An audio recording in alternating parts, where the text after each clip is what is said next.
President Michael D. Higgins about to come on. There's the 1951 man of the match, Padder Carney, or Porry Carney, of course, the flying doctor, wasn't he? And there he is, hale and hearty, ready to enjoy the 2013 final here. And first of all, the president going down, being introduced to the Dublin players by Stephen Cluxton. Stephen, who's been on winning Dublin championship teams in 50 of his 65 matches so far. Introducing teammates, 9 of whom started the 2011 final, with Philly McMahon coming on as a sub that day. So plenty of experience in their ranks. James McCarthy there, and Johnny Cooper. And Stephen completing the introductions. And now it's the referee, Joe McMullen from Cavan, his second final. His linesmen today are Cormac Riley and Pádraig O'Sullivan, with Michael Duffy on the sideline. And the umpires are Tommy O'Reilly, Ciara O'Brady, T.P. Gray and Jimmy Galligan. Big day for all of them as well. And now the president moves to Mayo, and Andy Moran, who plays today in his third All-Ireland final, and this is his 42nd championship match, having courageously come back from a broken leg and a cruciate injury. Introducing the Connacht champions, with 12 clubs in all represented here. The Brafey club with 3, goalkeeper Robbie Henley and the O'Shea brothers in midfield, and 2 from Ballintover, like the manager James Horan. So a huge occasion, already having won the minor final by 2-13 to 1-13, hoping they can produce a double. It would be some achievement. And that completes the presidential handshakes. All very well for the dignitaries. They go back to their seats, but the nerves and the tension building up for the players the whole time as they wait for that ball to be finally thrown in. Not long to go now, and the players are greeting one another. Players who know one another so well. Aidan O'Shea plays alongside some of the Dubs with DIT, for instance, and they played Sigerson against their neighbours in DCU with James McCarthy, Johnny Cooper and Paul Flynn all involved. So we're getting closer and closer now to 3:30 and the start of the 124th All-Ireland football final. Back to Michael and the 3 wise men. Well, I don't know where they are, Ger, but Joe, Pat and Colin are still here with me. Andy Moran, Colin, looking very relaxed there and very determined, of course, as he would be. And for him, I'm sure today is just a day that he is just so happy to be part of. Absolutely. After the horrific injury and going off, I think a lot of people said maybe that's the end of Andy Moran. And I had to try and work very hard to get back. I know that we said in some of the games here he looked a little off the pace, and certainly in the semi-final he looked off the pace. Now my old friends would tell me that he was suffering a hamstring problem in the semi-final, and that was an issue for him, and that he's in much better shape for today's game. OK, gentlemen, well, the teams are now about to begin the parade around the stadium, and that means that the volume here at Croke Park is going to ratchet up something incredible. So before we are drowned out and shouted down, final thoughts and predictions, Joe Brolly, the 2013 All-Ireland final, your winners. Well, James Horan has weeded out the losers. He has exercised the losing mentality. I mean, there's a cohesion and a solidity about them all around. They're one of the most physically powerful, athletic units that I've seen play in the game. They're against Dublin's mercurial all-out attack. I just think today that whereas Dublin could go on a rampage, it's always possible that a Dublin blitz could take it away from Mayo. I just feel that this is Mayo's time. You know, watched them this year, saw it in them throughout the year, and believe that they're going to win today. Mayo's time, says Joe Brolly. By the way, John Caffrey is watching us in Brazil. Hello to John, he's a Dublin fan. Your mum sends greetings to you. Pat, if Dublin are going to win today, will John Caffrey be happy? Well, my heart would like to say Mayo. My head, the closest coming to 3:30, my head is inclined to say Dublin. Dublin to win, why? 3 reasons. I think their blistering pace, which they'll eventually crack Kerry at the end. Number 2, the fact that I alluded to already, they have a subs bench that are game changers, and particularly in the forward department. And number 3, I think the key difference between the 2 teams, and the reason why I go for Dublin, is from 10 to 15.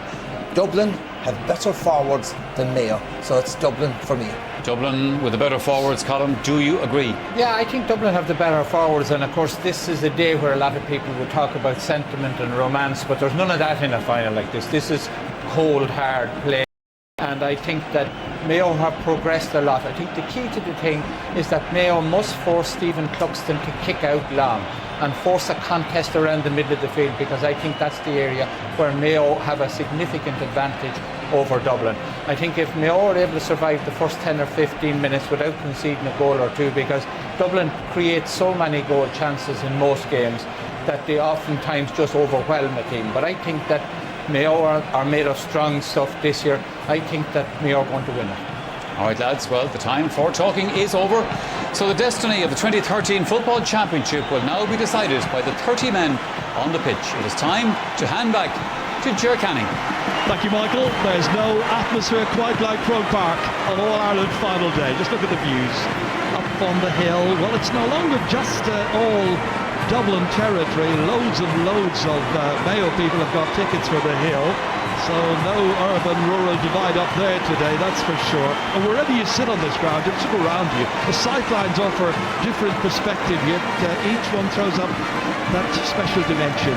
Andy Moran there leading around the Mayo team. Last year he was on crutches, missed the final, had to watch. There are 4 changes in all indeed on the Mayo team this year. The 2 quarterbacks are new, the goalkeeper as well didn't play last year. So the pressure is on them to see what they can do. And Martin Carney alongside me here. The opening exchanges here are likely to be tense, Martin. What should we look out for, do you think? Well, I think from a Mayo point of view, I think it's imperative that they don't concede goals early on. The last 3 All-Ireland finals they've been out of the contest by the 15th minute in each one of them. So I think it wouldn't surprise me to see Keith Higgins playing a little bit further back the field, and certainly I do not anticipate Donald Vaughan going forward whatsoever. From a Dublin point of view, they will try to get their 2 midfielders to bypass the 2 giants, O'Shea's in the middle. I expect Michael Dara-McCauley and Cian O'Sullivan to run wide, to keep the ball wide, to run with ball through hand and try and kind of put the 2 midfielders on the back foot, because if the O'Shea brothers can gain a foothold and get ball forward to their inside line, then I think that Mayo full forward line, even though they are derided quite a bit, could cause problems for the Dublin full back line. Well, the 2 teams just going through a final little bit of limbering up, trying to stay fresh, focused and complete their music before the playing of the anthem. Such a tense occasion for all of these young players now. All sports, we know, have their special days, their unique traditions. And I think the GAA can be rightly proud, because they've built upon what was there before and now enhanced it greatly with these wonderful images going all around the world. And so before the playing of the 2013 final, it's our own Navian.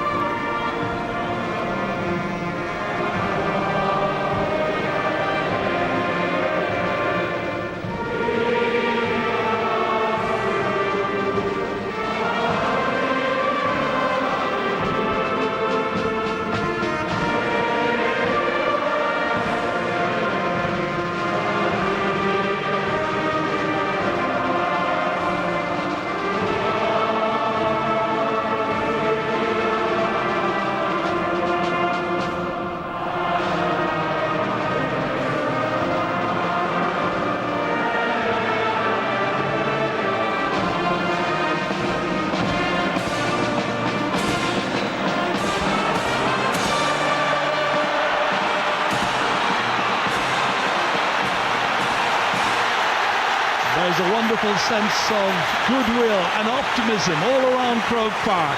The battle for Sam Maguire concludes here. That's the expectation. Dublin with just 1 defeat all year. Mayo obsessed with ending 6 barren decades. Joe McQuillan, who was in charge when Dublin beat Kerry 2 years ago. And it is Mayo who won the toss, and their captain decided to play from left to right in the first half, which means they are defending the goal down at the Hill 16 end. Yes, I'm just interested actually in the change that Dublin have made from the outset. They've put Kieran Kilkenny in at full forward. They've put Paddy Andrews out at centre half forward. So I wonder, does that mean that Kilkenny is going to take a roving commission? Referee wants all the other players outside the 45-metre lines, as per rule. And eventually, the 2013 final gets underway. And it's Mayo with the opening possession here. Aidan O'Shea, who was such a star, in particular in the Donegal match at the quarter stage. Shamey, his brother, back in towards Keith Higgins. Lots of questions as to where he might play in this final. He's going for the opening point. Does he get it? They're uncertain. Eventually they wave it wide. I think it might just have been wide, but the umpires certainly weren't certain, and the referee has decided it's time to get some help. Hawkeye required in the opening minute. Would have been a very, very dramatic start with Keith Higgins hitting that one. Very, very close thing. It's inside. Or is it? No, it's a miss. Yes, I thought myself it was a miss, Ger. I thought it just drifted out at the last second. Somewhat unlucky. I know it was from a difficult angle, but somewhat unlucky. So no scores yet in the final, and that kick out straight to Michael Darragh-Macaulay. Back here as far as Philly McMahon. Held on to here by Paul Flynn, quickly delivered to Ger Brennan. He'll be looking to get on the ball early on, just to settle him down in this match. Hefty shoulder going in, it's going to be Mayo's possession. Donald Vaughan ready to kick it in, down towards Cillian O'Connor. I'm sure Dublin will test that shoulder. It's been marked here by Philly McMahon. Trying to make an angle for himself, and in comes that shoulder, delivered by Diarmuid Connolly. Stood up firmly the first time anyway, and Mayo tried to reset their attack. And the ball eventually on the ground. There was a foul, and it's going to be a free in, so an opportunity for Mayo from a very, very tricky angle to finally get the opening score, having gone narrowly wide with that Keith Higgins effort a few moments ago. Yeah, I must say Cillian O'Connor withstood the first two tackles on him very manfully, and you know, from a Mayo point of view, that's encouraging that he was able to withstand the physicality involved in those tackles. Well, it is a risk. So Cillian O'Connor himself, who normally kicks the ball terribly well, but this is a really, really tricky angle confronting him. Goal and 11 points scored in recent matches. That one has gone wide, gone to the left and gone wide. 111 in frees, part of his 6 goals at 14 in this year's overall championship. So 2 attacks not yielding anything for Mayo. Keane now, and that was a very wayward kick straight out of the sideline. He's looking for Jack McCaffrey, who had made a run forward to left half forward. So early settling down stages of this game. Mayo in a hurry. Chris Barrett back in here as far as Lee Keegan, ready to take it up again, deep inside his own 45-metre line. Kevin McLaughlin, who'll be looking for a big performance. Seamie O'Shea goes into this match with, I understand, a slight ankle injury. Kevin McLaughlin again, challenged here by Connolly. Still got it forward, however, to the 45-metre line, and again it is Cillian O'Connor. No hint of an injury there as he angles this one in towards Alan Freeman. Freeman challenged by Rory O'Carroll. Freeman still 2 men on him. Back it comes here. Donald Vaughan up in the attack. Higgins likewise on as far as Andy Moore in his first possession, and the ball goes astray. It was intended for Colin Boyle, but it breaks down, and there's a chance, and there might still be a chance, and there finally is, and it's put over the bar, and it's the captain, Andy Moran. Second time he got on the ball in that attack. And so finally, after 3 attempts, Mayo go in front here with 4 minutes gone. Yeah, wonderful persistence that had by Andy Moore, indeed by a number of Mayo attackers, and that'll do Andy's confidence the world of good. A lot of people were questioning his inclusion in this team, but by God, that'll do his the world of good. Well, they've had 3 or 4 attacks now, so they were anxious to cash in their checks pretty early on. That's Paddy Andrews, well blocked down, he gets it again, and on comes James McCarthy. Very athletic wing back, looking to dish it off to a support player, nobody to help him. A lot of Mayo players around him, hit out eventually by Ger Cafferty. Back it comes again to Diarmuid Connolly, and Connolly puts it over the bar, and the Dubs are level. Very good quick thinking by Diarmuid Connolly that time again. Ger Cafferty, a poor decision making, but Cafferty very quick to exploit the opportunity. That's as Mayo had been given a free kick, and they had time and should have done a lot better, you would think. Certainly Ger Cafferty will have nightmares about that one. Needs to dispel it quickly now and get his confidence back up again. I know it's only 5 minutes gone, sure. You know, there's evidence of nerves on both sides, but at the same time, you know, an experienced player like Ger Cafferty, it's not typical of him indeed. They're just looking for a replacement ball. Loads and loads of footballs usually behind the goals, as these two have a little wrestling tussle going on. Diarmuid Connolly and Lee Keegan. Ball kicked in beyond Cillian O'Connor, runs on. Cillian O'Connor gets onto it again, however. Challenged strongly, back out as far as Alan Dillon. Tight angle, two Dublin players there in position, however, to get that ball away as far as James McCarthy. Swiftly back out here as far as Johnny Cooper. Cooper on as far as Paddy Andrews. Picked up here by Cian O'Sullivan. Was a mainstay of defence 2 years ago when Dublin lost one sound. Race on here, Paul Mannion, beaten for it by Tom Cuniff, a strongly built corner back. Possesses a hefty shoulder, as we saw in that semi-final against Tyrone. Just ask Peter Hart. Out to Kevin McLaughlin it comes, inside his own 65-metre line still. Pursued vigorously by Jack McCaffrey. McCaffrey trying to get a hand in to pinch it away. Mayo hold on to it. Keith Higgins. Lovely play here by Mayo. Mayo Shea running into traffic. Down he goes. He was fouled, and it's going to be a free in spite of the pleas there of Michael Darragh-MacAulay. Yeah, wonderful angular running that time from Shimmy O'Shea. Took the ball off Keith Higgins, and Michael Darragh-MacAulay gave away the free. But it'll do Shimmy O'Shea's confidence the world of good, because he has come into this game with a question mark about an ankle injury, but he's looked lively in the opening minutes. Well, this is going to be hit once again by Cillian O'Connor, looking to get his first point of this match now and to put Mayo back in front again. They led through Andy Moran after 4 minutes. So in his 15th championship match from just inside the 45-metre line, he's missed it. Well, he never got the line right whatsoever. That's 3 wides already from Mayo. Yes, that's very disappointing from a Mayo point of view. Normally Cillian is so reliable from place kicks. You'd be disappointed with that. We were talking beforehand about how this game might settle down in the first 10 minutes, whether there were sweepers going to be used. None that I can see so far. And right now it's Mayo again attacking with some purpose. And it's Lee Keegan. And Keegan does well. Knocks it nonchalantly almost over the bar. First point of the match for Mayo lead by 2 points to 1. That's his 8th point of this year's championship. He really is a wonderful, swift, proactive player. Lovely left-footed kick to put it over the bar. 8 minutes gone. Yes, and I think an assist that time from Cillian O'Connor, who doesn't let the actual miss of the place kicks get to him. But there's a great tussle already emerging between Diarmuid Connolly and the wing back Lee Keegan. That was interesting. That first kick out there from Stephen Cluxton to the 45-metre line, where he went long, and it was Paul Flynn who fouled. That was the referee's view. So the free into Mayo. Andy Moran struggling to get to it there against Johnny Cooper. And the referee has again blown his whistle. Didn't like the nature of the challenge from the Dubs, and it's going to be another free in.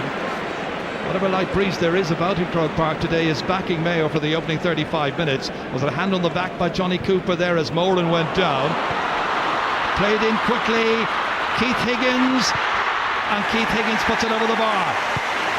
Well, he is looking around at the referee. Got his score, but I think he felt he was challenged and fouled inside in the large square. Just watch it again here. Yeah, he just goes on with the ball. No, in all fairness, there wasn't any foul there, but very quick thinking by the Mayo attack. Andy Moore in the first place won the ball very well. Johnny Cooper perhaps should have got to it first, but we were talking about Higgins probably or possibly might play sweeper. That certainly hasn't materialised. This time the Dublin kick out does work out, and it's Paul Flynn again who tends to be the target time and again, but that's a wayward kick, and Chris Sparrett comes onto it. It's pinched from him. Brilliantly done. And Dublin have it back again. Ger Brennan just needing to settle down in this match. James McCarthy now has a support player on his shoulder, Diarmuid Connolly. Challenged by Keegan. Andrews back in again towards McCarthy. 30 metres out from the target. Fumbles somewhat. Dublin need to get their hands on the ball here. But it's stolen away once again. Keith Higgins is, this time it's called Colin Boyle who got it. Colin Boyle as far as Aidan O'Shea. Looks up. Paul Flynn tries to get in a challenge, not a very successful one. Comes to Alan Dillon, very, very experienced campaigner, 4th All-Ireland final today. Higgins. Oof, not quite. intended doing there, half an idea, but he mixed it up completely and allowed Cian O'Sullivan to take it away. Now it's Philly McMahon, player of vast experience. Back in here it comes. Jack McCaffrey, only 19 years of age, as far as Paul Flynn. Lovely look up, spotted the run there of Paul Mannion.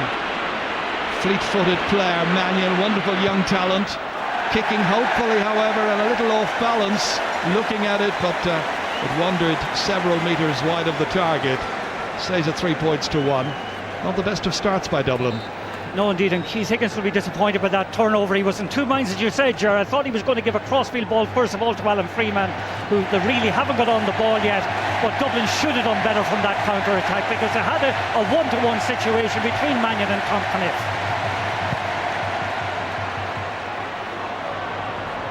Over the head of Keith Higgins.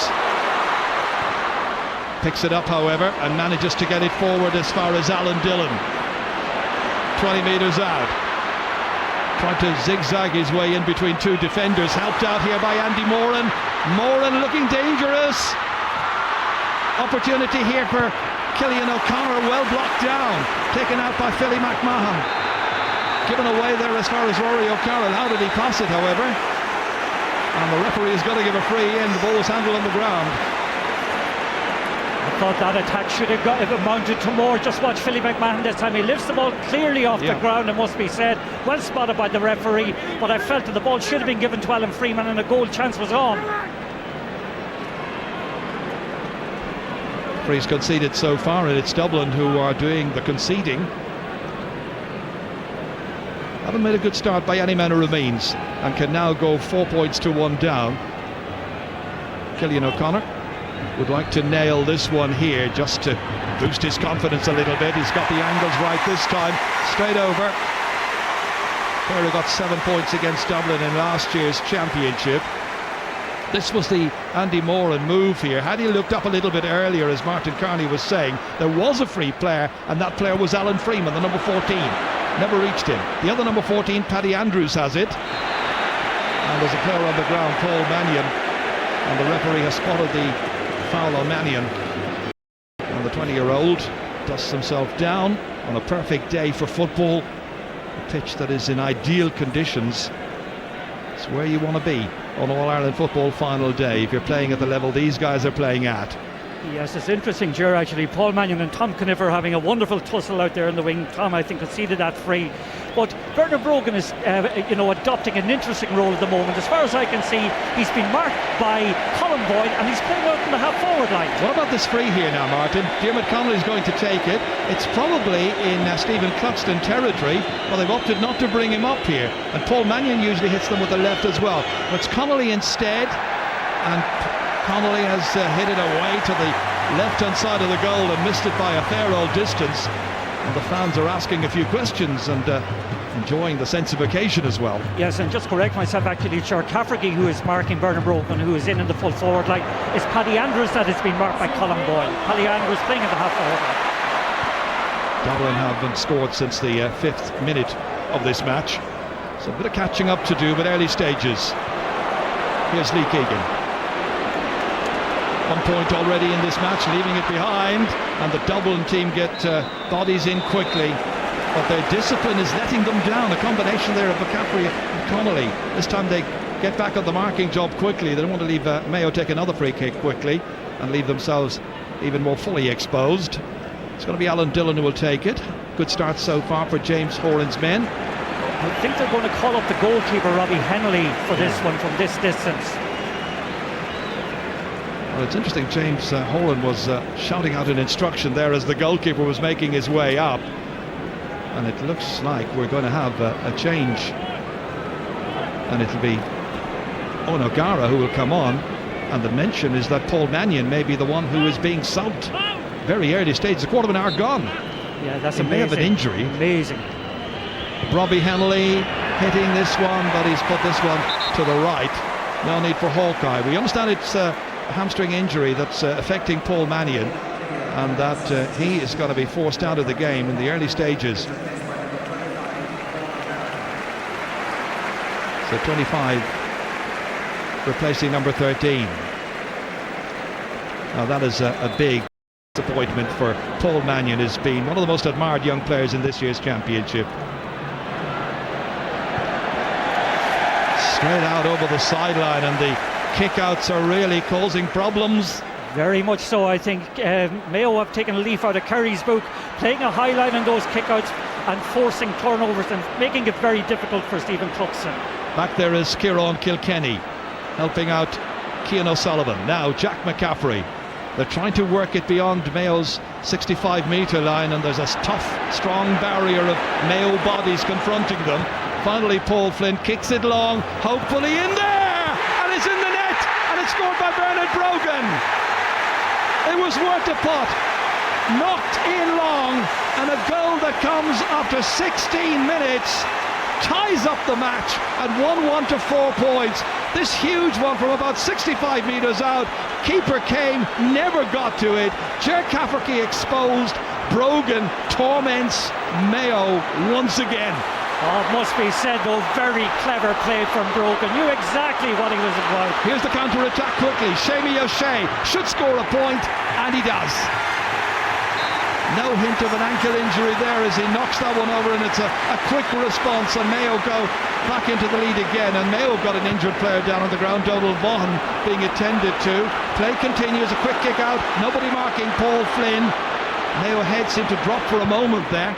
Flynn knocks it in long again towards Brogan. He got a goal in 10 last February here in the Alliance League, and Ger Cafferty knows all about the danger that he poses. Back into Kieran Kilkenny, 30 metres from the target, and he puts it over. Brilliant play.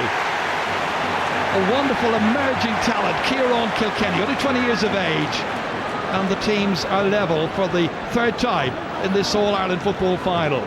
Yes, and you can see the confidence coursing through Bernard Brogan after that score. And it must be said, you know, maybe Robbie Henley, I think in fact he should have stayed in his line. No communication between himself and Ger Cafferty, but you have to credit the opportunism of Brogan. Wonderfully taken score. Now there's a temporary substitution required again. Cian O'Sullivan's got some blood on the face, I think, or is it the hand? Anyway, he's forced out, and coming in as a temporary sub is going to be Dennis Bastick. But he is just on early why they do running repairs on Cian O'Sullivan. Well, it's great to see teams just varying it between the short stuff and then going long, as Dublin did there, and force the defenders to do what they're supposed to be primarily able to do, defend, and they were found wanting. It's a line ball to Mayo, which will be taken by Keith Higgins. Poor ball. Straight to Rory O'Carroll, on as far as Diarmuid Connolly. Again they knock it in long, test out that Mayo defence, and this time it's Ger Cafferty who shows strength and resolution. Finally fouled. Colin Boyle wants to take the free kick, not allowed to do so by Eoin O'Gara, and the referee is going to penalise Dublin 30 metres, so the ball is now up onto the 45-metre line. Well, we've had quite a breathless start, it must be said, Ger, and that last win from Ger Cafferty in a 1-1 Brogan will do him a lot of good, but Brogan certainly would worry the Dublin defence if he gets quick early ball. Kevin McLaughlin, his team ahead by a point, looking to try and add to that, and again a hit and hope one. Should have done better. Player has got 10 points this year already, looking for a really big game in this final.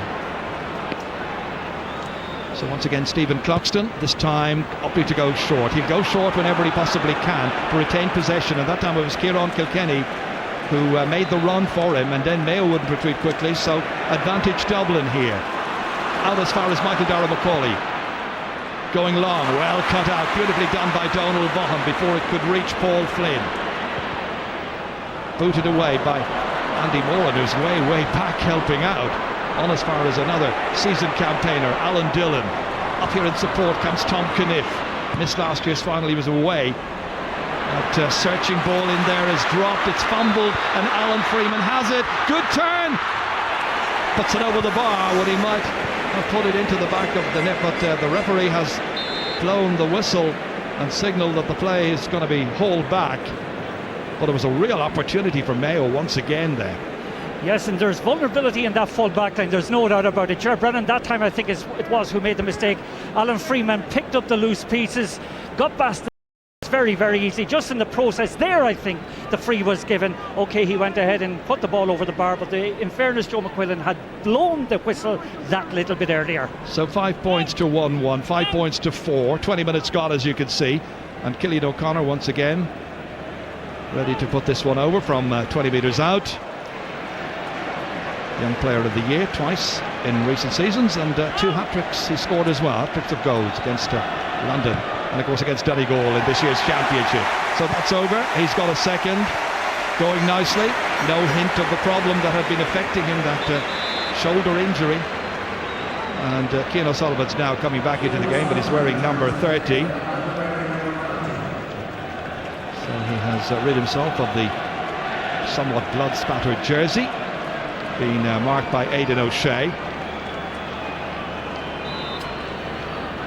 So once again, the pressure will be applied on this Dublin kick out. Again, they do very cleverly in as far as Ger Brennan. Work their way out of trouble very easily. Out as far as Cian O'Sullivan. Fumble there by Diarmuid Connolly. Won back by Seamie O'Shea. Showing great heart and determination. Challenged by a couple of Dublin players, the 2 midfielders, McCauley and O'Sullivan. And the referee didn't like the nature of that, so it's going to be a free in once again. They've got a lot of free kicks. Yes, and territorially it must be said that Mayo are in front, and they should be actually a couple of more points ahead. They'll be disappointed for conceding that goal. It's something that might come back to haunt them later on in the match. As Seamie O'Shea picks it up again here, has a support player alongside him. It's Lee Keegan. He looks at it, measures it well and puts it over. He's got another, he's got 2. And now it's up to the Dublin half forwards to keep an eye on Lee Keegan, because those probing runs are hurting the Dubs. They were able to carry it forward here. No real serious challenge on him. They need to get tighter on the likes of Keegan. This time it's Diarmuid Connolly who is fouled. A yellow card has been flashed out here to, I think it's Lee Keegan. Yes, both himself and Diarmuid Connolly have had quite a tussle since the beginning of the game. That was a soft enough yellow card to concede, but Diarmuid Connolly, from a defensive point of view, needs to get much tighter to him, because anytime Keegan is getting forward, he's causing trouble. Andrews now getting away from Boyle, retained with difficulty by Owen O'Gara. In by Ger Brennan with that usual left boot in as far as the goal scorer Bernard Brogan inside the D, holds on and holds on too long. Referee says he held on more than the allotted time, and Mayo get the ball away out quickly. Out here as far as Keith Higgins, perpetual motion, and as far as the very pacey Kevin McLaughlin. The equally pacey McCaffrey's back there, can't get to him, and this is another one that's gone wide of the target.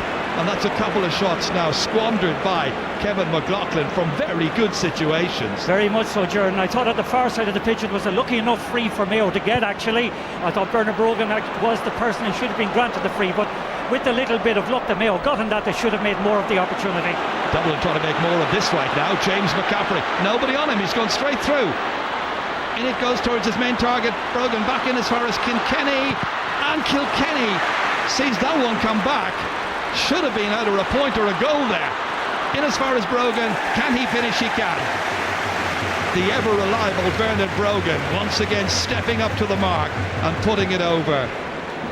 Well, just look at this attack again here now, because Kieran Kilkenny was the one advancing the first time. Straight off the goalkeeper, Robbie Hennelly. Great save, but it was finished with some aplomb in the end by the main striker, Bernard Brogan. And this was the yellow card a few moments ago there for Lee Keegan, or at least this is what led up to it. Pushing and shoving. Yes, and pulling, and it's rightly issued a yellow card for that kind of messing. So Mayo by 2 points. Once again, Connolly. Can he really seriously influence this game as he should? Player of his quality. Back in, this time hit over the head of Bernard Brogan. Easy one for Robbie Hennelly to come and take. Ger Cafferty threads it forward here towards O'Connor, moves swiftly, fumbled initially by Keith Higgins, allowed the Dublin players to get in, but the referee says there was a push. Quickly hit out. That's Donald Vaughan there. Back as far as Colin Boyle. Hitting it in long, but very, very inaccurately, straight to Johnny Cooper. And the kind of link-up play that Mayo are going to require to win this All-Ireland, not always evident. Philly McMahon now bursting forward. Boyle tried to get to him. McMahon tries to shrug aside that challenge. Needs to lay it off to a colleague in as far as Kilkenny. Wonderful movement. Oh, stopped by the goalkeeper, Robbie Hennelly. It was a point for the taking, wasn't availed of. And it comes out as far as Cillian O'Connor. Quick counter-attack here now by Mayo. Two players in the inside forward line to Ahmad. Hits it instead as far as Keith Higgins, dodging around James McCarthy. Played back in here once again to Andy Moran. Can he finish? Yes, he can.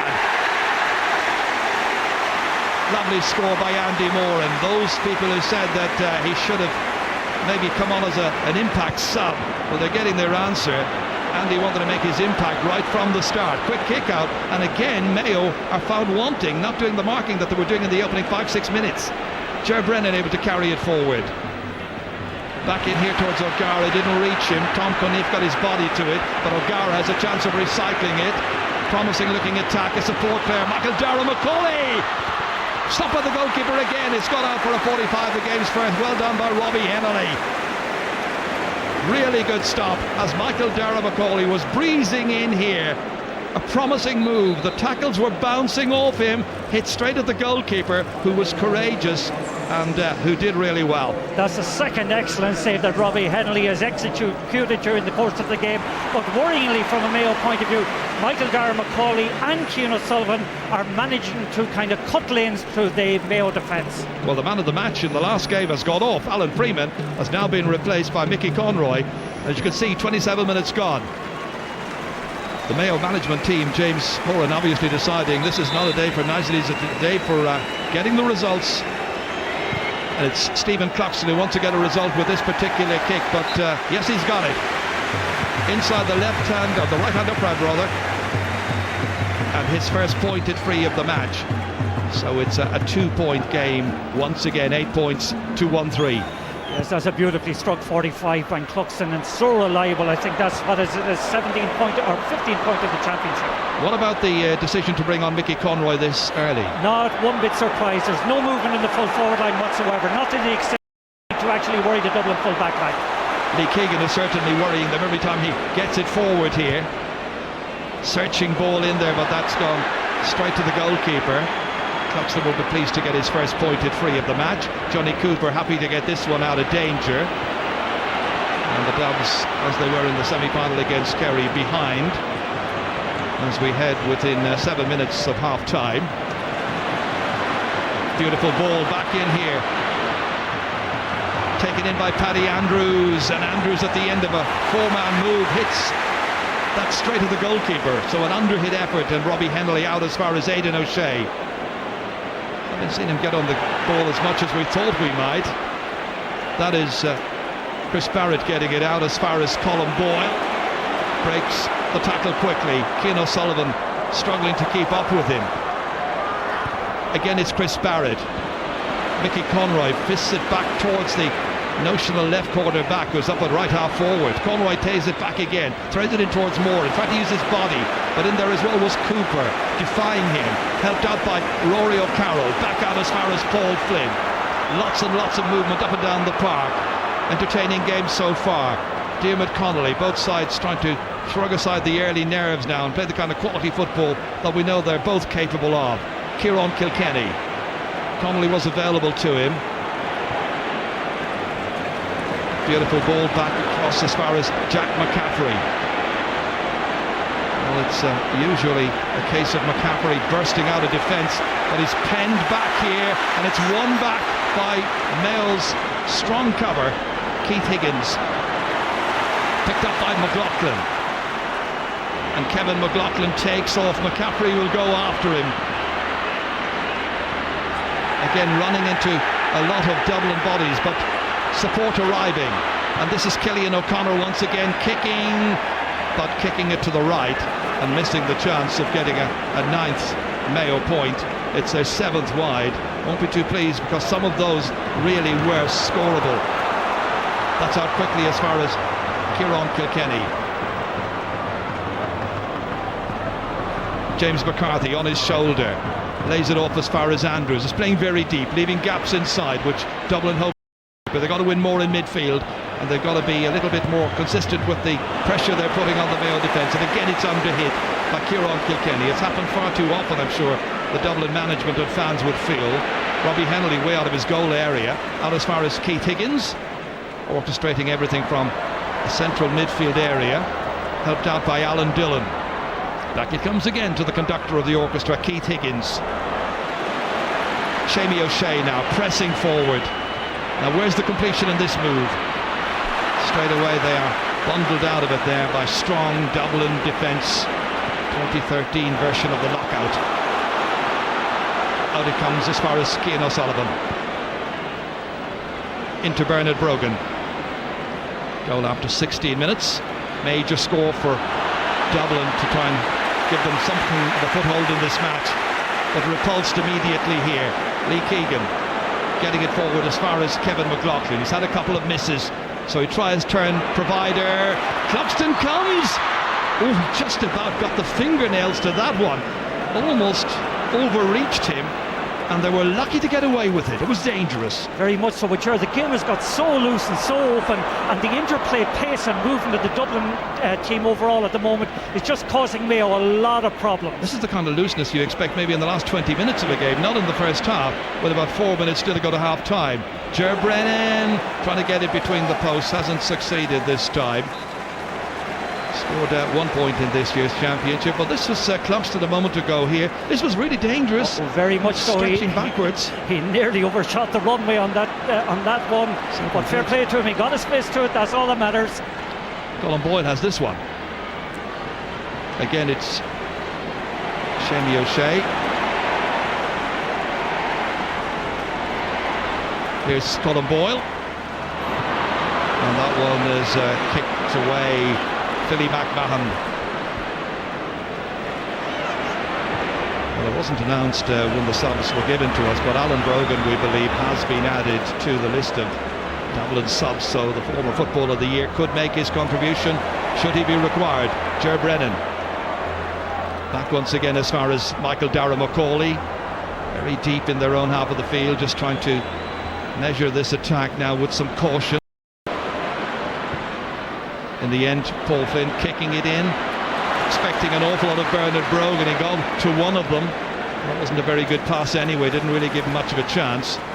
It's Brogan and it's O'Gara essentially as the main planks of Dublin's attack, with Paddy Andrews somewhat deeper than the other two. Ball given away poorly. Diarmuid Connolly picks himself off the deck and was fouled, so it's got to be a free in. Only 2 points between the teams. Yes, I know it's a very warm day, Ger, but both teams, you know, after a breathless start are finding the pace very difficult to sustain. And, you know, it's just Dublin have played with a flourish, as I said, over the last 5 or 10 minutes. Should have probably added a couple of more scores to what they have had already on the board. But Mayo's full forward line is not getting on the ball enough, they're not showing enough, and the looseness around the middle of the field amazes me. Well, up comes Stephen Cluxton once again. It's interesting, we take it for granted that he's been taking these frees for a long time, but he didn't take his first point free for Dublin in a championship match until 2010 against Tipperary here in the qualifier. And this one he has put wide. So 1 out of 2 for Stephen Cluxton. And there is Alan Brogan there on the right-hand side. 2011 Footballer of the Year. So could he be the one who might come on? There's going to be 1 minute of additional time now played. So about 90 seconds or thereabouts to go to the end of this opening half, where Mayo had a lot of attacks, missed quite a number of chances, were stung by that goal after 16 minutes, and now it's Dublin once again trying to close the gap. Once more, O'Gara fisting this one, and this one has gone accurately between the uprights and over the bar. A first point by the substitute Owen O'Gara, and so it's a 1 point game. Yeah, that one-to-one situation he had with Tom Caniff, you know, is causing Tom trouble. His physical strength is causing Caniff trouble. Like Caniff early on was doing well on Paul Mannion. He had the speed to match Paul Mannion, but O'Gara's getting quality ball into space, certainly suiting him. So about 50 seconds now remaining in this first half as we're into stoppage time. And 2 against 1 there, winning it back. Ian O'Sullivan. Back in here as far as Jack McCaffrey. Hefty challenge coming in on James McCarthy. And in the end, the referee says it was an illegal challenge on the Ballymun Kickham's player. So a late free kick for Dublin. Is there time for one more attack? Comes back here as far as Shamey O'Shea. It might be Mayo who could take on another score before the half-time whistle. Killian O'Connor, huge one in. Andy Moran touches it down, but only as far as the Dubliner, Billy McMahon, and the goalkeeper gives it really poorly. Moran's able to get out there. Challenge by O'Sullivan, about to be challenged by O'Carroll. Down goes Andy Moran, gets up again ruggedly, shows determination, and the referee blows the whistle and blows it against Andy Moran. Yes, very good tackling, must be said, by the Dublin full back line, and Andy Moran, I think, guilty of overcarrying, and it's a free out. And the referee, I think, considering whether it's going to be half-time as well. This was that kick out there a moment ago by Cluxton. It was risky in the extreme, just went past Mickey Conroy. There's an injury here to Conroy, who came on as a sub midway through this first half for Alan Freeman. But there, the players make way and leave the arena. Bernard Brogan getting the only goal of the game after 16 minutes. A huge ball in, and he got the touch ahead of Ger Cafferty and Robbie Hennelly at half-time. The Mayo management are in conclave, because here in Croke Park the half-time score reads Mayo 8 points, Dublin 1-4. Lots of analysis to come during the break. We'll be back after this.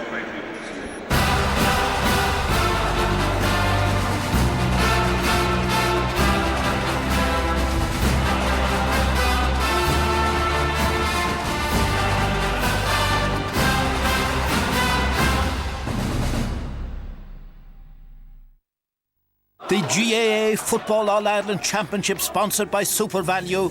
We believe in local. I really appreciate you joining me and the truly wonderful Mario Rosenstock on Monday nights on RTE2. We'll be hanging out with some of the most inspirational figures in global affairs, like Morrissey, Angus McGreena, the wonderful Dr. Ava, yes, Pat Kenny, he's back. It's the Mario Rosenstock Show, 9:30, Monday nights, genuinely special. We're the new artists, the new poets, the new players. We are the next generation. We have passion and ambition. We have potential. We are the entrepreneurs, the restaurateurs. We want to create, to innovate, to rejuvenate. We are the new Ireland.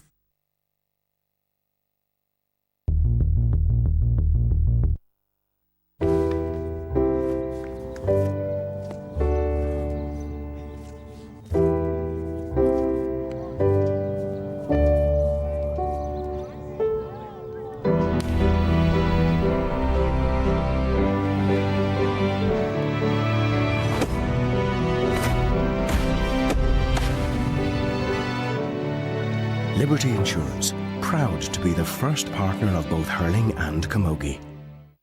All aboard for the sightseeing tour from Galway to Dublin. Hello there, and welcome to the exciting world of history.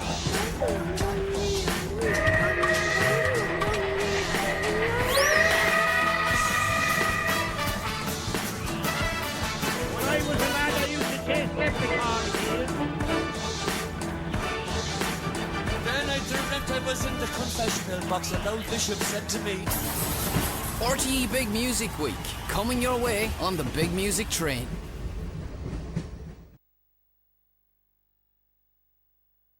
Lucozade Sport Club Crusade is back, and it's even better. This year, your club will get free match and training kits and clothing in exchange for Lucozade Sport bottle caps. So get your club registered, start collecting those bottle caps and get quality gear for your club. Register your club today at lucozadesport.ie. Ricochet, robbed by Brian Mullen. Reliving great championship moments at experiencemore.ie.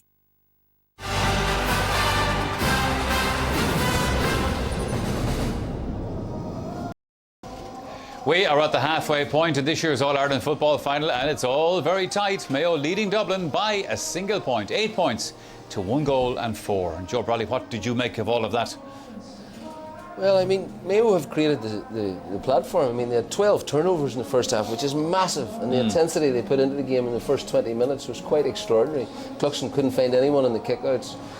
The problem was that Mayo weren't taking advantages of the chances that this was yielding up. And what has happened is then they've been hit by the sucker punch of the goal, which was only a half chance.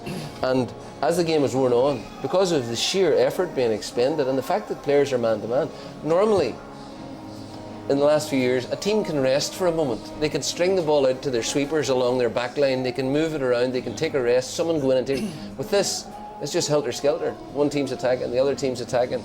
And what has happened is they both run each other to a standstill. So I think like boxers midway through a heavyweight contest, they've been taking a break in the last sort of 6 or 7 minutes. The sheer pressure has been incredible. Having said that, Mayo have created the platform to go on and go into a commanding position, and they haven't done that. They're not getting enough out of their inside forwards. Andy Moran's already starting to look off the pace. Cillian O'Connor hasn't been a feature at all. Michael Conroy's in there, hasn't made any improvements so far. So the things that we thought beforehand are probably working out okay, but I mean it's a bit like the hurling final, Pat, in the sense that everybody talked about how they'd set themselves up tactically before the game, and in fact, as Joe said, that's been sort of up and down the field, kind of. We get the ball, give it a kick. You know, Joe asked just before we come on live what sort of a game it was, and it's very hard to figure it out because unexpected maybe, because we presumed we were going to get a shootout at the OK Corral and we were going to get a high-scoring, free-flowing football, and we haven't had. I mean, in terms of scoring is very, very poor. I mean, Mayo created 16 scoring chances, converted only 8, 50%. Dublin created 15 goal scoring chances and converted 5. That's 30%. There's 12 wides. It's been a very the intensity is unbelievable. The fitness levels are amazing. The tackling and the turnovers, but particularly the tackling by the Mayo players from 1 to 15. They conceded 6 frees. That's brilliant control. That's fantastic. And they're putting Dublin under pressure. Dublin failings again. 27 goal scoring chances they've squandered in this year's championship in 5 matches. Put another 2 today. Plus they put 3 into the goalie's hands. So it's a strange game. Mayo were up Dublin for the battle. Nervous, they did. I think what you're trying to say, lads, is that it's a poor enough game. It is a poor enough game. In terms of quality of score taking, in terms of quality of passing, the amount of times ball has been given away very easily with poor kicking and poor hand passing being incredible. But Mayo made the better effort at scoring in that first half, and they settled themselves down with a couple of good points. And what Pat said, and to get some of those, they turned the ball over as well, which I'm sure their fans will be happy to see. Hard warrior, Carl gets it, he's dispossessed. Shot from Alan Freeman, who's been taken off, breaks kindly to Andy Moore and he sticks it over the bar. But again, a lot of this sort of stuff that's taking place is something that's just happening. Is certainly not part of the plan of the Dublin backs, I'm sure, to have left so much room for Lee. No, but that high pressure is exactly Mayo's plan. I mean, what is happening is the game has gone on. Dublin backs have got more and more control of the Mayo forwards, and it was very noticeable. The last 3 or 4 balls that were kicked in were won quite easily by the Mayo backs. So Mayo need the break to get reorganised. But to come back to the point about the pressure that Dublin were under, Joe, and I know there is only a point in it at half-time, which is absolutely nothing, but nonetheless, it was uncharacteristic of times of Dublin. You saw Cluxton under a little bit of pressure, other players under pressure as well on the ball. Well, you have to understand, this is a big step up for the Dubs. They haven't met a team at this level yet. I mean, both teams look, to me, as the game has worn on, very inhibited, particularly the Dubs. A classic sign of that is repeatedly kicking the ball into the keeper's arms. I mean, Dublin, in fact, on the run of the game and on the clearer chances, ought to be ahead at this stage. But their younger players look to have frozen. Kilkenny, Mannion early on before he had to go off. Jack McCaffrey has certainly frozen him. He's nowhere to be seen on the pitch. And so they're just playing with inhibitions, and they don't look. They're not in that groove that they've been in. Now, a lot of that has been down to Mayo's incessant pressure, which is difficult to deal with. But there are some problems emerging for Mayo. One, James McCarthy has started to drive up the middle of the field. Alan Dillon has been nowhere to be seen. I mean, I have always had doubts about Alan's big game temperament. He must. This is the end of the line. This is the time for Mayo in this second half. There will be no more chances. You know, this is time. I mean, they're where they want to be now. The Dubs are under pressure. They're not scoring. Dermot Connolly's out of the game. He's not a feature. The Mayo defending has been tremendous. It's time now to push on. And I mean, he can't be having this sort of wishy-washy stuff that's been going on in the Mayo forward line beneath us in the first half. OK, time for a short break here in the programme. We will be back right after these.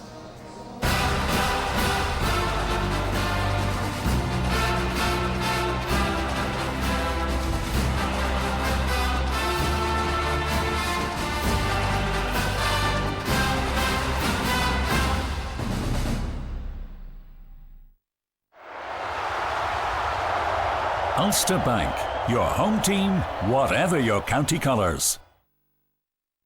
Having turned his life around, Warren Logan is a successful businessman. But he's about to see that not every troubled youth gets the same chance as he did.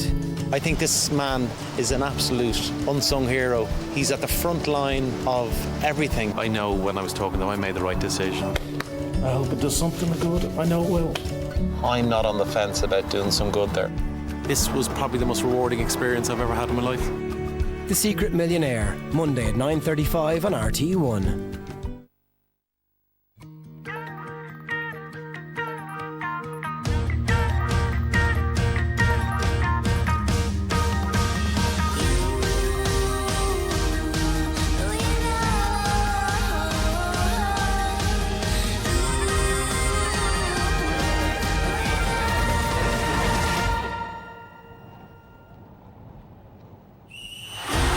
Aircom and the GAA. Experience more.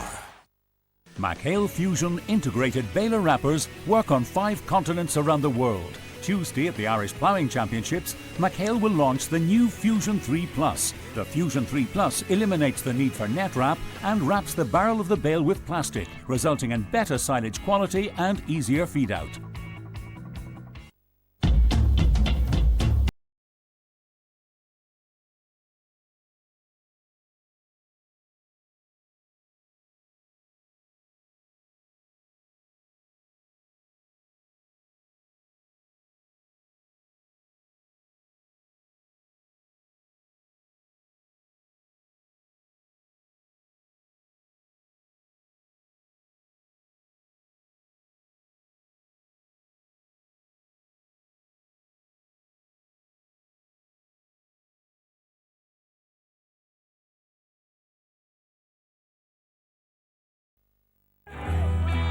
The power to catch a speeding bullet with one hand.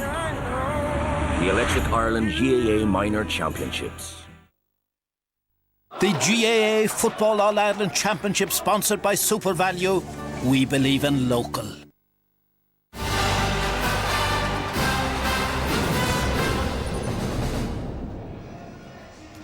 Now, let me just remind you that later on here in the programme, you could win a week in New York in our big competition today. There's loads of cash as well. Details coming up after the second half here at Croke Park. At half-time, Mayo leading Dublin by 8 points to 1 goal and 4 points. Pat Spillane, the boys are back in town, is blaring around the stadium here at the moment. Will Sam Maguire be back in town? That's the question. Their marquee man, Bernard Brogan, got a goal into the hail of the first half. That's always a kind of a tonic for the troops. It was, and it was very much probably against the run of play because Dublin had gone 10 minutes without a score and were 4 points down. It was very much a half chance. What was good about this was it was a brilliant free from Dermot Connolly, who is a beautiful striker of the ball. It was very much a half chance.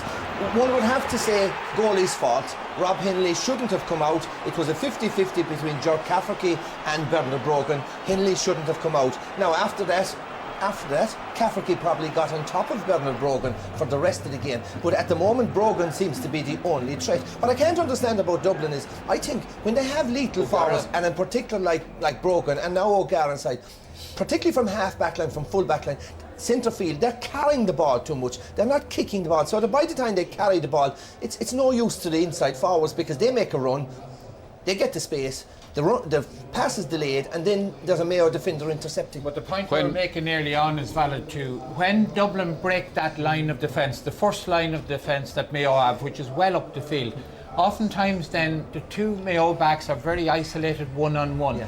Tom Caniff was better off when Mannion was on, because he had the pace from. Now he's not able to cope with O'Gara's strength, and he's busting by him. And of course, we still have to wait for McManaman and Dean Rock to appear on But the they've got scene. nothing out of the Dublin half forward line, Michael. You expected Paul Flynn, football a day or two, nothing from him. Kieran Kilkenny, a figure, and Diarmuid Connolly, who is probably the most talented player in that Dublin setup, but his work rate is 0 to zilch. I mean, Lee Keegan, his marker, has come up the field and scored 2 points with Diarmuid Connolly nowhere in sight. He is indeed. Look, Mayo's halfbacks and fullbacks mean business in this game. Their midfielders mean business. They're serious about this. Mayo's forwards have got to stop this nancying around. I'm telling you what's happening. We can see it. Andy Moran doesn't really want to go for the ball. He doesn't think he's got the pace. He's holding on to his man. Killian O'Connor's making runs where he knows the ball's not going to come to. It's not good enough. Whenever O'Rourke and these boys were winning All Irelands, they were taking the fight to the opposition, and it's not good enough. Andy Moran has got 2 points in play in that first half. Yes, I appreciate that. But as the game has gone on in the last 20-25 minutes, the Mayo forwards are starting to play to the Dublin backs tune. The Dublin backs sort of a bit harsh. Andy Moore. The Dublin backs are mediocre. It's time for them to stand up because the platform is being created for them. I think he's harsh on Andy Moore. He scored 2 points from play. Only one other Mayo forward has scored from play, and that's Keith Higgins. But you look at the lack of pace. I mean, the two paciest players in that Mayo attack are Kevin McLaughlin and Keith Higgins, who are probably more natural defenders. So the best of their attackers don't have the pace, because this Dublin defence, as Joe alluded to, they're not good when they're on the back foot and having to defend. And yes, Colm, it was Dublin that got the goal, and they did sneak in for 2 other chances. Now, one of them, Mighty Dara McCauley's, was a genuine chance, and Rob Hennelly was called on here to just keep his goal. Yeah, as I was saying earlier, once they break through the first line, like here's Kieran Kenny with a clear shot. Hennelly does very well. Poor effort, isn't it? Poor enough, he should have been given the ball across. But not only that, when the ball came out, Mayo had an opportunity to clear.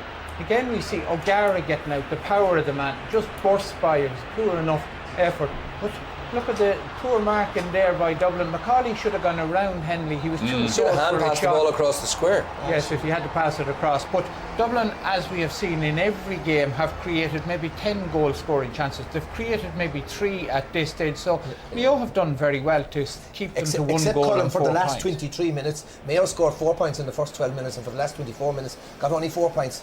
All right, lads, teams back out on the field. Official attendance here today, by the way, at Croke Park is 82,274. So then it's time to hand you back to Martin Carney and Ger Canning. Thank you, Michael. Just saw Darren Daly come out for the second half. And to see who has made way is Jack McCaffrey out there. Number 20, Darren Daly, certainly came on. And Jack McCaffrey is the one who's made way. So they have now replaced, or being forced to replace, Paul Mannion and Jack McCaffrey, a 20-year-old and a 19-year-old. So Daly comes in to play his 4th ever championship match, and he's gone to left half back.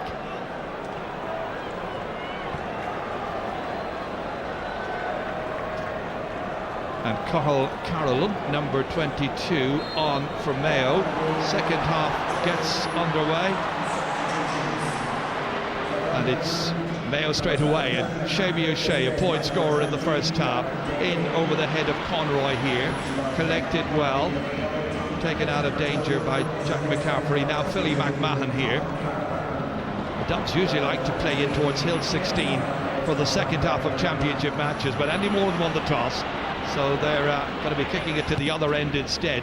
Paul Flynn, maybe a little psychological advantage which Mayo might hope to enjoy. Keith Higgins way back now in his own defensive 45-metre line. I wonder if that's going to be a change they're going to make in the second half and bring him back even deeper. Cian O'Sullivan back out as Philly McMahon. Dublin trying to take back that lead and get to equality. Kieran Kilkenny against Colin Boyle, flicking it in over his shoulder and hitting it wide. Close run thing, but not quite close enough. Still hasn't scored in the game. Hasn't scored, Ger. But just going back to the substitution, I think Keith Higgins is brought back into the area of the field that he's most comfortable within in the corner. And Cathal Carroll, who has come in, is essentially a runner, a very good ball carrier, and should add a little bit of energy and a little bit of vim to that central section of the Mayo team that fell away badly in the last 20 minutes. Aidan O'Shea wins that kick out, just about holds on to it. Now they need a big second half from him. Back goes Connolly. Dublin looking for a really, really good second 35 minutes from the St. Vincent's player. Traded off here as far as Michael Darragh Macaulay, retaining the possession, then going for a return, but it's to Cian O'Sullivan instead. In towards the end line here on the 13-metre line, turns, strikes and puts it over the bar. Lovely point by the midfielder. And so the teams are level after just 2 minutes of the second half, and Cian O'Sullivan takes the credit here. A highly adaptable, highly durable player, getting up to get his first point in this final. 1-5 to 8 points. Yes, he took the credit, but he also took 2 very hard tackles from the O'Sheas, did exceptionally well, hold his composure to take that score. Keith Higgins now bursting out of defence. Going after him there was Diarmuid Connolly, showing a bit more industry. Almost lost by McLaughlin, retained by Higgins. Back out as far as Seamie O'Shea. Now they go long all the way down to Andy Moran. And unable to keep it in play. It's a poor final ball out of defence there. Yes, it's a poor final ball, and there's a worry there at the moment about the Mayo attack. There's a lot of the ball going in, is aimless, and there's an element of a disjointed look about the Mayo attack at the moment. It's Kilkenny instead. This is going to bounce awkwardly in here. O'Gara's got it! And that was touched by the goalkeeper. It's gone over the bar, but it should have been a goal, really. O'Gara gets his second point, but Dublin should have had their second goal. But Robbie Hennelly once again performs heroically. That's magnificent goalkeeping, courageously getting his body in the way, getting up that left hand and pawing it over the bar. Dublin lead by a point, early stage in the second half. Yes, his third incredible save of the match. He's keeping them in with the quality of his goalkeeping. Third choice goalkeeper, really, or would have been at the start of the championship had he even been in the panel. Enjoying himself in this All-Ireland final. Alan Dillon hoping for a little bit more luck in the second half. Down as far as Mickey Conroy against Johnny Cooper. Crafty player, Conroy. Plays it off here as far as Donald Vaughan. Always loves to get forward. It's McLaughlin who kicks it in. 1 against 1 there. Philly McMahon against Killian O'Connor. And McMahon seemed to be dragged down. The referee allowed an advantage. The two players almost shaping up to one another off the ball. Came to nothing. Joe Brennan hopes this will come to something. Lovely ball in as far as Flynn. Quick hands, quick movement of the ball. 2 men inside, and it's Brogan who gets well away from his man. Now Cafferty tries to get tight. A lot of work to do from here for Bernard Brogan. He got a goal and a point in the first half. Working his way inside. An extra defender coming back there was Aidan O'Shea. Boot came in, I thought, from Chris Barrett. Referee didn't see it as a foul, however. Comes out to Kieran. Works hard for it. Looking for a support player. There was nobody there to help him. He was trying to turn it back to a colleague and nobody came to his aid. Yeah, wonderful pressure being applied that time by both Chris Barrett and Colin Boyle. Forced a turnover, but there's a lot of work. I think the referee wants I think he has a little bit of note keeping maybe to kind of take care of at the moment. He's going up to the other side of the field. Well, we saw there a little while ago, there was Philly McMahon has got an injured face here, as you can see, blood streaming from it. And the physio, Kieran O'Reilly, going in to attend to him. And it's got to be a temporary substitution, so they're going to have to make a replacement. They'll need a corner back in. I know Dean Rock is warming up down below, but he's hardly going to come in as a temporary sub. Maybe Kevin O'Brien might come in. Player who lost his place in this team, but they're going to have to replace the corner back, at least for a moment or two. And the player who is coming on is Kevin O'Brien, as we thought. Unlucky to lose his place. He's played some really good football throughout what has been a very, very good season for Dublin. Only one defeat for Dublin all season, that against Tyrone in one of the league matches. And now it's Mayo who try to work their way out of defence here in measured fashion. Colin Boyle. Methodically they tried to carry it forward, maybe too methodically, and too many barriers in the way there, but they get a free kick anyway. Killian O'Connor all the way down as far as Mickey Conroy. Conroy, who seems to love playing at Croke Park. He's got some vital scores here in the past. Just about held onto by Andy Moore, and was he fouled? Mayo fans thought he was. Still has it, and the referee finally points in the general direction of Stephen Croxton's goal. It's got to be a free in. Yeah, beautifully flied a ball that time by I think it was Mickey Conroy. You know, the reverse ball out. I thought in that case actually there should have been a free in for Andy Moore, but three of them over kind of exerted the pressure of the tackle. Eventually Joe McQuillan gives the free in, but I thought it might have been given a moment earlier. So now on comes Dean Rock, and off goes Kieran Kilkenny. Yes, it's interesting actually, Jared, the three young lads, Paul Mannion, Kieran Kilkenny and Jack McCaffrey, all have been replaced during the course of the match. And, you know, it's a hard occasion for young lads like that playing in All-Ireland. Well, this is the moment when Mayo can level up this match. It's Cillian O'Connor who's going to hit it, puts it straight over. So the teams are level once again, and they're level now for the fourth time in this final. So that's his third pointed free, and that's Philly McMahon, who's going to wear number 29, just to make sure that nobody is confused. And Cian O'Sullivan also had to change his jersey much earlier on. Ger Brennan has had a pretty easy time with it so far, nobody really applying pressure on him. In as far as Paul Flynn winning the race for this one. Keith Higgins once again comes there, gathers, gets away from Owen O'Gara with difficulty, and then they shape up towards one another, O'Gara and O'Shea. Free out will be to Mayo. Yes, I think from a Mayo point of view, they would love to see Aidan O'Shea making a little bit more impact on the game. He's been quiet so far. I mean, most of his work has been in a defensive contact, or in a defensive context. He needs to get forward a little bit more and help us attack. I thought he was trying to do that as well quite a bit in the Tyrone match, I must say, the semi-final, unlike the display he put in against Donegal in the quarter-final. But this match is here to be won at this stage by two sides who have thrilled their followers during this year's championship. Here's Seamie O'Shea, the older of the two O'Shea brothers, back onto his left-hand side. Looks for McLaughlin, 45 metres from his target. Oh, he gave it away, took that extra pass, intended for Dillon, stolen away by Dublin, and now they can build into a scoring position. Dean Rock's first touch.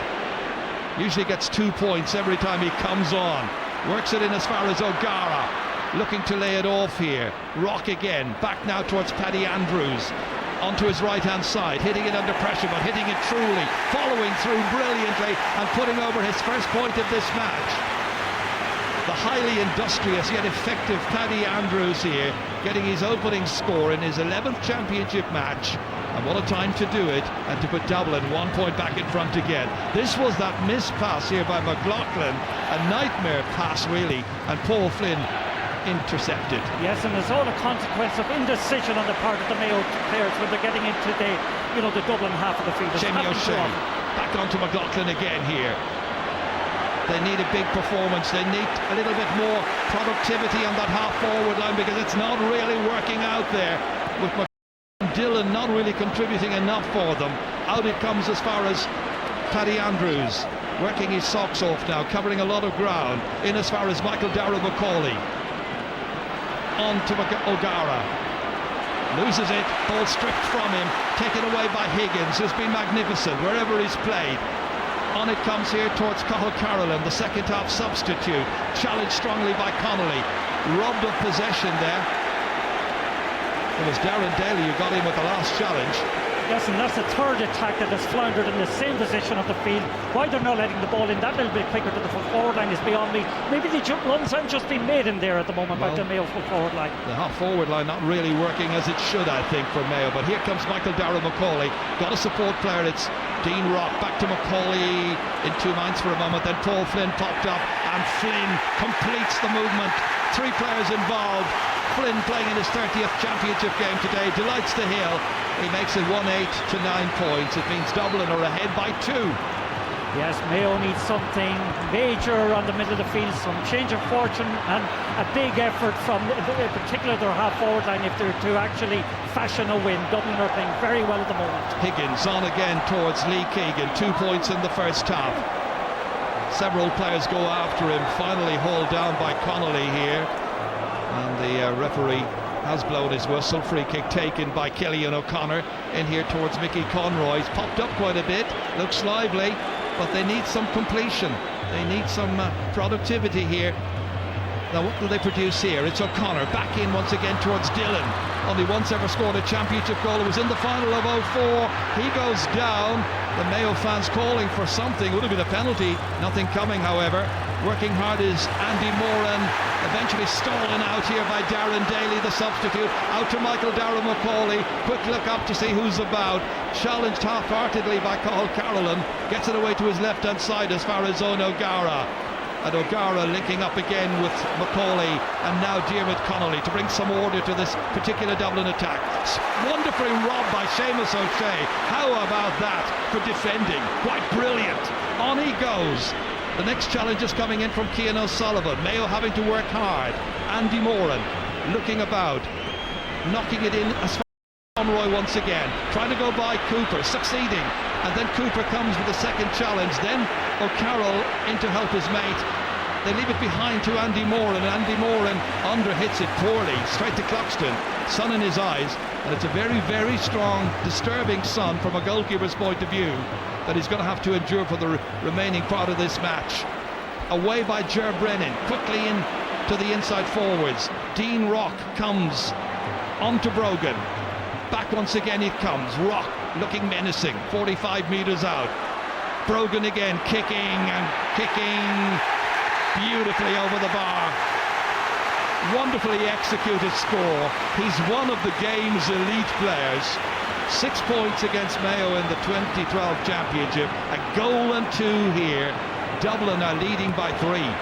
They're leading by 3, but they're showing all the signs of pushing on to victory. The strong line from a Mayo point of view is their half-back line is not getting up, into the forward line at the moment, and their forwards, when they get the opportunities in there, are being well snuffed out by the Dublin defence. Like in the last case, Darren Daly up there executed a wonderful tackle that resulted in the counter-attack that eventually ended in a broken point. There's a lazy tackle there by Owen O'Gara, and he's got a yellow card for it. Mayo have a free kick.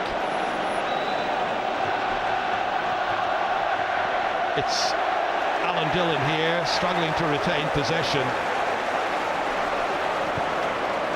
Kevin McMenamin about to make his entry, and he will replace Paddy Andrews. Just the energy levels at the moment of Dublin are very, very impressive.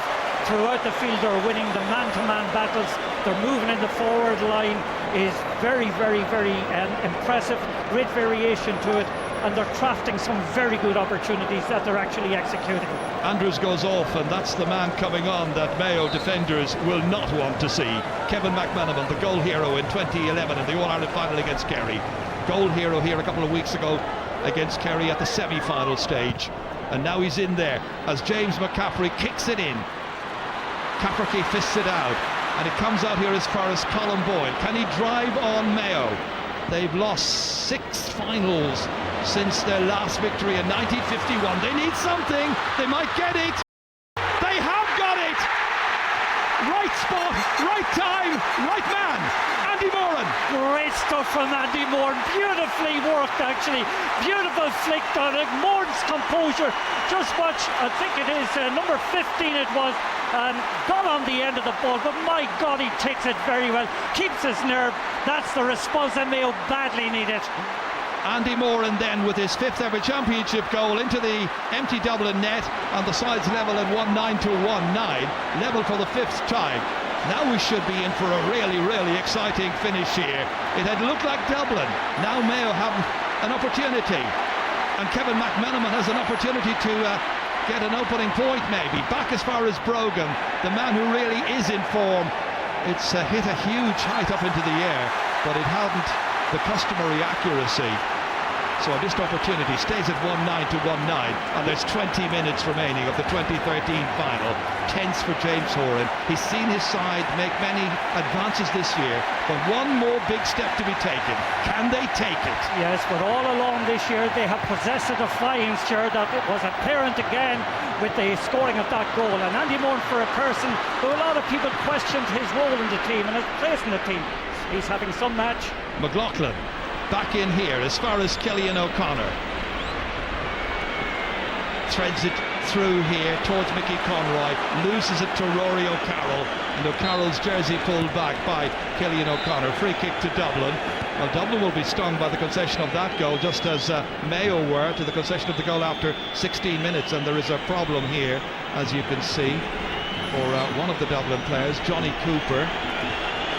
Yes, Johnny Cooper was flattened there. I don't know exactly what happened, whether guys ran into one another or not, but he was prone on the ground at that attack, and I notice Andy Moran is calling for help, and he himself is actually probably was a clash of heads. Yeah, could well have been. Just watching. Oh, yeah, absolute accidental, really. Absolutely accidental, but by God, that was a hard clash of heads. Oh, they will feel it in the morning. And the doctor goes on there, Sean Moffat, the Mayo doctor, and Kieran O'Reilly, the physio, in there to attend to the cornerback, the master student at DC. Oh, he's Johnny Cooper can't continue. They've just indicated they're going to have to make a change. Now, they've used 4 subs already. They have 1 more, and that will be Kevin O'Brien, I imagine, who's the cornerback. But this was the moment that lit up this final from Mayo's point of view. Dublin's defence badly exposed, brilliantly taken by Andy Moran, 1-9 to 1-9. And created, it must be said, by Mickey Conroy. Good, very, very clear-headed when he got the opportunity to release Moran, and Moran just kept his composure and slipped it neatly under the goalkeeper. Well, the player they're bringing on is Dennis Bastick, so they've decided they need maybe the influence of Bastick in midfield to drive them on to possibly get another title, a 24th, and they're going to make a change in defence to accommodate that. Yes, and what will happen? O'Sullivan's going to go back. Very much so. He'll go back again, like Keith Higgins for Mayo. Keane O'Sullivan will go back into the position that he's most comfortable in, which is the cornerback. Well, that now is Dublin's full complement of substitutes used. We've only seen 2 subs used by Mayo so far, so they have some options. Right now it's Paul Flynn, who's trying to win this game for the Dubs. Who's going to be victorious? McMenamin, Macaulay, back in beautifully here. An opportunity with Bastick. Goal! Another one for Dublin, and another one for Bernard Brogan. 2 goals in the final, this one coming after 54 minutes. A score of 2 goals and 2 points, and Dublin lead by 3 points once again. Bastick involved, and Brogan with the finish after it had been played through initially by Michael Darrow Macaulay.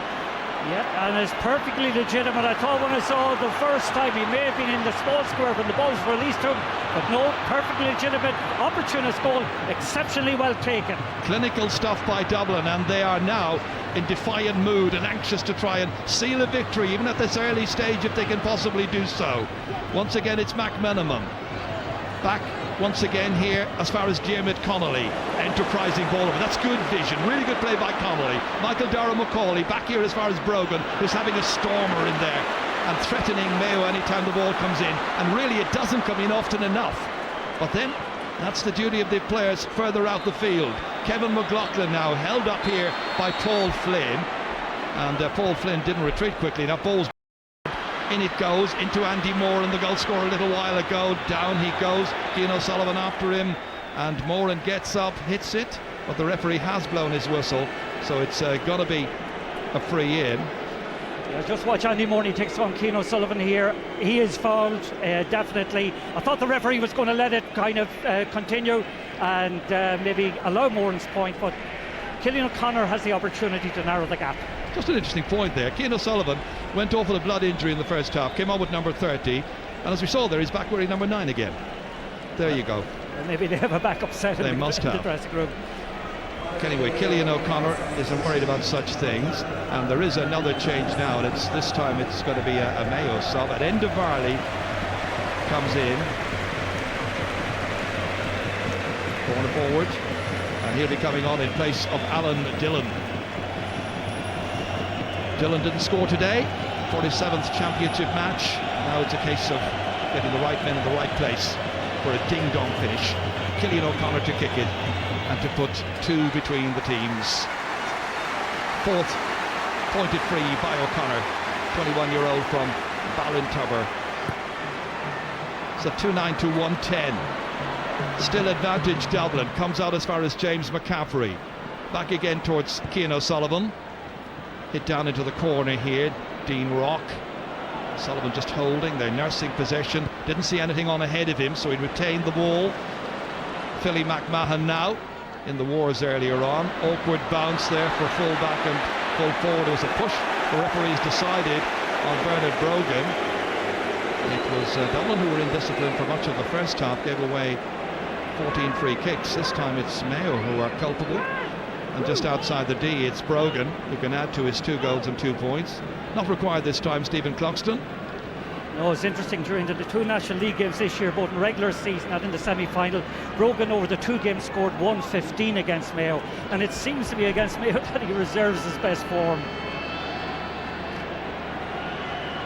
Well, he's making the most of this now.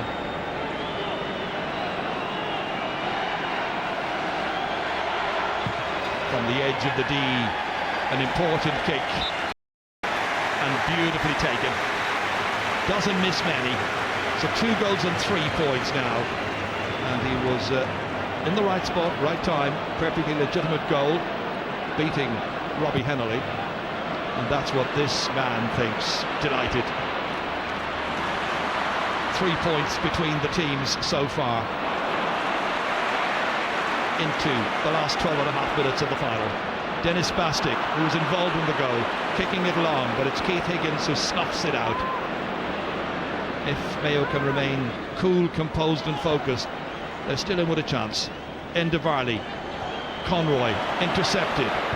In there came the quick hands of Rory O'Carroll, pulled it away, but it's kicked only as far as Chris Barrett. Turns it across. There are 2 Mayo players, indeed 3 Mayo players, all unmarked. Shamie O'Shea had a productive first half. Back in as far as McLaughlin. Hand past here. Oh, crunching shoulder there on Varley. It was tough defending on the part of Rory O'Carroll. Just watch them here. Crunching tackle. It's another very hard tackle, and it's very hard on both of them. A clash of heads. In fairness, they both went fairly for the ball, shoulder to shoulder. Their heads, though, carried through, and Rory O'Carroll has come out the worst of that, I think. That's a hard tackle. Oh, it was textbook shouldering. Yep. Yeah. And there's going to be another change. Barry Moran, it would appear, will be coming in. And Barry Moran's a midfield player, of course, and an experienced campaigner. Jim Gavin, who's won great admiration from the footballing public for the quality of his team's attacking play this year. Attacking play like this, Kieran Kilkenny stopped wonderfully by Robbie Hennelly, resourcefully indeed. And then it was Michael Dara-McCauley coming in at the angle, smothered by the goalkeeper. And then after that, Owen O'Gara had this, probably the best save of the match. That's right. Wonderfully tipped over. Yeah, the 3 wonderful saves, it must be said, Ger. Without the 3 of them, they would be dead and buried at this stage. So Barry Moran is on, and Shamie O'Shea is the one who is making way. Battled hard, Shamie O'Shea.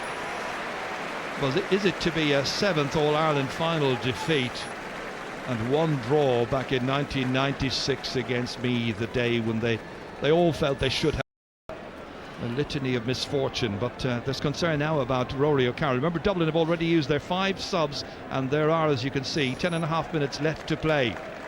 That's right, this is a big dilemma for Jim Gavin and his backroom team. If Rory O'Carroll is unable to continue, they can't replace him. No, they can't replace him. They'd be down to 14, and there's a look of concern there, certainly on the face of the medical personnel. O'Carroll played the first half of the game against Mayo back in the league, I remember, here on a crisp night in February. Didn't play the second half, but then he'd been playing hurling the previous day for UCD. He's a very good hurler as well. And now they're just concerned that he's medically okay and able to fulfill the rigours of what will be required for the opening 10 minutes. But some of the stories about this match that concerned us going into it, Killian O'Connor's shoulder has held up.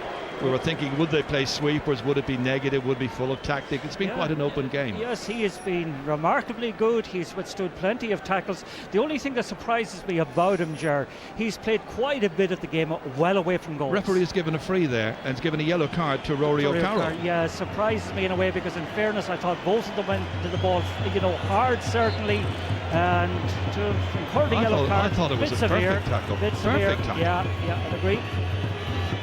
Anyway, it's Killian O'Connor who has this, and it'll put 2 points between the teams with 9 minutes still to play. And the Hill will get excited again because there are so many Mayo people up there. And another white flag, another point for Killian O'Connor. It's a 2-point game, and it's not over by any manner of means. Yes, and just watch Cluxton's kickouts. The last number of them have found their target, without any great pressure being exerted by Mayo.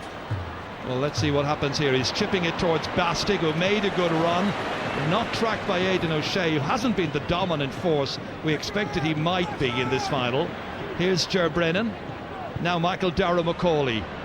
Back in there towards Brogan, smothered it beautifully, came out ahead of Cafferty. And Cafferty does well. He's a very game player, Ger Cafferty. Won't be coming up against the Bernard Brogans of this world every week. All-star from last year, of course, out here as far as Donald Vaughan. They need to get the ball out, get it into their forwards. They are 2 points behind, and we've got 8 minutes left to go in this final. Now they found some space on the outside here, carried on by Cathal Carolan from Mayo. Poor ball, cut out by Bastic. Good positioning on his part, working hard. In there as far as Diarmuid Connolly, trying to get by Kevin McLaughlin. Back out he comes once again. Darren Daly now came on for the second half. Somewhat inexperienced championship player in as far as Dean Rock. Unable to get any change out of the Mayo defence here. All grouping well, battling as if their lives depended upon it. They've all worked so hard to get to this stage of the championship season with 7 minutes and a bit still to go and only 2 points between these teams. In for a fascinating finish, and Lee Keegan, his team 2 behind, coming to try and get another one. Conroy did well for him, created a decoy, but he leaves it short. And again, it's Stephen Claxton who's able to take it down and begin the counter-attack. Pressurised by the Mayo forwards, but that press is broken quickly by Paul Flynn. That was a very poor effort, it must be said, by Lee Keegan. He had made a fabulous run. There was a great dummy run made for him by one of the forwards. He should have finished that. Great awareness by Paul Flynn to get it out here as far as Kevin McMenamin holds on to it and then loses it. Should have used it better than that, because now it's all about maximising possession in these closing minutes of the All-Ireland final and trying to make sure you seal victory for your team. On it comes to Mickey Conroy. Conroy kicking with more hope than expectation, I think, and he hasn't managed to score so far since coming on as a first half sub for Alan Freeman. Yes, and the situation, like when Dublin get their attacks, their decision making is that little bit more adroit than Mayo's. And Mayo too often is one, they're going individually, and the teamwork that they need to actually execute moves and open up the Dublin defence, it's not there. Now the kickouts are working well for Dublin, and Ger Brennan comes storming forward here. He'd love to score in this final. He was a doubt beforehand, nothing doubtful about that. Only his second championship point this season. Now, is that going to prove a winner for Dublin? It's a little early yet, but there are 3 between them. And all of that coming after Mickey Conroy had underhit the first shot and mishit the second shot. Scoring opportunities, and Dublin come down the field showing maturity and composure and finish. Yeah, a couple of Dublin players like Brogan in particular, but they have been match-shaping influence today, and that leadership shown by Brennan that time, it'll certainly spur the Dubs on over the last period. And consider the last day, wasn't he taken off the last day? So it's a good response from him. Darren Daly just got a yellow card for fouling there. Aidan O'Shea now 3 points behind. They need the next attack to produce a score, and that ball's got to be brought forward 13 metres, so now it's well within Cillian O'Connor's range, and so there's a chance to get it back to 2 points once again, but now only 5 minutes are left to play. Bernard Brogan's been the star up front, 2 goals and 3 points.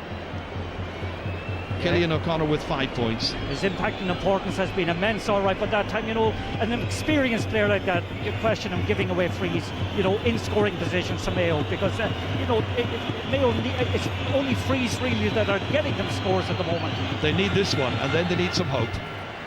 They have got it. 6 points for his team. 2-11 to 1-12. Quick kick out again and again. What Dublin were struggling to do in the opening 20 minutes, that's retain their own kickouts. Now they're working quite freely, but then that's broken up by that tenacious, tough half-back line. None more so than Colm Boyle, stopped in his tracks. Referee gives the free kick. They want to take it here with Enda Varley happily recovered, leaving it for Aidan O'Shea to take. 2 points the margin. They come again. Kevin McLaughlin, he's mishit it, and coming to take it was Cian O'Sullivan, now back in defence. going to ground. Yeah, that ball was telegraphed and Cian O'Sullivan anticipated very well. But on the Mayo side, Colin Boyle has had a superb game for them at wing back. He's tenacious, he's shown great leadership, he's fiery, but he's also disciplined. That again, great defensive play from Cian O'Sullivan, having a very fine game, in particular since he's come back into the corner. Well, he was a real defensive mainstay just 2 years ago. And we're going to have another change. Jason Doherty is going to come on full forward. But this one is up here with the ever-threatening Kevin McManaman. Holds on to it. Just making sure they don't give the ball away. And they're retaining the possession now with some poise. And again, it's retained here by Philly McMahon. Came on as a sub in 2011. He'll relish an All-Ireland medal if that's what he's going to get in a few minutes' time. But there are still 3 minutes to go. The Dubs leading. And they look for a free kick, and they are going to get a free kick for that. And McManaman reached out, was caught. The foul committed after it had been played in by Diarmuid Connolly, and it was Colin Boyle who committed the offence. Yes, I think his commentator's curse. I just said, you know, I was praising his discipline a couple of moments ago, but that time an unnecessary free to concede. And so the yellow card has been given. Jason Doherty replacing Andy Moore in the number 15, the goal scorer after 50 minutes, at which stage it stood at 1-9 to 1-9. Yet here we are, 68 minutes in, and Dublin now have a chance to put 3 points between the teams. And up comes Cluxton. It's not quite as dramatic as it was 2 years ago when he came to win the All-Ireland down there at the other end of the field. Just once Kevin McManaman has completed the running repairs. It would be a huge victory for Jim Gavin if it turns out this way. Up comes Cluxton, 1 pointed free in the first half, and now he's nailed another one. Hugely important score by Stephen Cluxton, the 31-year-old, the captain, playing in his 66th championship match. Quickly back out by Mayo, and now they're thinking we need a goal, but will they get a goal? Yeah, this is this rubbish that teams are so intent on doing, you know, in the last couple of minutes of games, pulling players down deliberately. We're cursed with this in the game at the moment, and it's, you know, if he can react to it, and by right the referee should throw the ball up. Well, the referee has given the free kick. I think there was a yellow card. We were watching the replay of that, and it's all the way down. It's Kevin McManaman got the yellow card, I'm told. That went out off Enda Varley, or did it? Off a Dub player. I think the referee, I think maybe it's given a free for Mayo in that case. It's pushing the back. And this is kicked in. There'll be 4 minutes of added time. So there's still hope for Mayo if they can manage to mount an attack here. That was happened, I think, by Killian O'Connor. Referee didn't see it. Play comes out. Back out it comes to McManaman. Michael Darrell McCauley now setting off. If he looks up, he's got a player diagonally away from him. O'Gara was available, and so too Bernard Brogan, but he holds rather than kicks long. McManaman again, just holding the possession. Almost into the stoppage time. 4 minutes to go after the 70 minutes has elapsed. Back by Dean Rock. Back here towards Diarmuid Connolly. Across to Bastick. They have the subs to come on here who've been influential. Bastick loses it, but then the reinforcements came, but then lost to Ger Cafferkey, and Cafferkey pushed to the ground. Free kick to Mayo, but we've already used 20 seconds of the additional time. A yellow card now issued to Ger Brennan. As Martin Carney was just saying, just trying to stop the clock, Dublin, at this stage. Mayo need to get the ball away and get it in quickly, but carrying it into tackles like this is hardly the desirable thing at this late stage when they're behind by 3. They need a goal. 1 against 2 in towards Mickey Conroy. Dublin there in numbers. Philly McMahon picking it up. And the referee has blown his whistle again. And it's got to be yet another free kick. This is a free out to Dublin. That's what he's calling, I think. Suits Dublin to the ground. If they slowed the rate of the game down and play the clock down. Let's see here. Long ball comes in. Conroy. No Mayo, very few Mayo attackers up there. But it was funny, I felt in the first place Vaughan was fouled. It might have been a free in for Mayo, but referee in his wisdom decides it's the other way. And Dublin now trying to hold it, Mayo trying to get it back. Chris Sparrett has done so. Turns it to the challenge of Dean Rock. Down he goes yet again. Yes, it's a goal or nothing. It's the one that they didn't put Barry Moore up into the full forward line for the last minute or two. Well, they need to get the ball in. Aidan O'Shea still soloing. Now they carry it in. There was a slap there on Colin Boyd's face. The referee spotted it. Free in, but they're trying to carry it in the whole time. And there's a thicket of Dublin players back there. Strong group of defenders all around the 20-metre line. And is there anything he can do at this stage except maybe pray? Well, the Mayo attacked them down in the second half. I'm not sure of the stat, but I think they have only scored, is it 1-4 in the second half? That's a poor return, Ger, considering the amount of tax that they had. 1-4. It was 8 points to 1-4 at half-time. Mayo led by a point, but now trailing. It's Cillian O'Connor who picks it over and says there's maybe still time. His 7th pointed free of the match. But now, as you can see, only 90 seconds to go. Jim Gavin, Mick Deegan there, poised. And for James Horan and James Narron and Tom Prendergast, it looks like another bitter day of disappointment. On comes James McCarthy here with this ball on as far as Bastick. And now they can hold. Just over a minute of the added time to be played. McCarthy doesn't need to score, but he needs to hold the ball, and they didn't do so. And we're now inside the last minute of the added time. It's all or nothing now for Mayo. Kevin McLaughlin goes off soloing again. Across comes Cian O'Sullivan. They work it in here as far as Lee Keegan, who was tremendous in the first half, into Mickey Conroy. They need a goal, and a goal would take it into a lead situation, but they're 2 behind still. Keith Higgins now worked in, still they work it. Enda Varley, they get as far as the 20-metre line. They have to have a go, Gerard. They have to go for a goal. It's a goal or nothing at this stage. 30 seconds. Ryan Mullins looks on. Point is no good. They just have to take the gamble. Well, Andy Moore in there shouting out some instructions, and now the referee saying to Cillian O'Connor, back you go there, 20 metres out. Dublin get 12 of their players back inside the 13-metre line. The 4 minutes now elapsed. This has to be it for Cillian O'Connor and Mayo. Heaven help him, I don't know how he's going to do it. Well, he's kicked it over the bar and he's got an 8th point. Something of an anti-climax, because there's 1 point between the teams.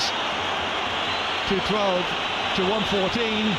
The amateur whistlers supporting Dublin, encouraging the referee to blow that final whistle at the end of the 2013 All-Ireland football final. Cluxton kicking out. The whistle sounds, it's all over, and Dublin have won the All-Ireland. Champions once again. Bernard Brogan with 2 goals and 3 points. Champions for the second time in 3 years.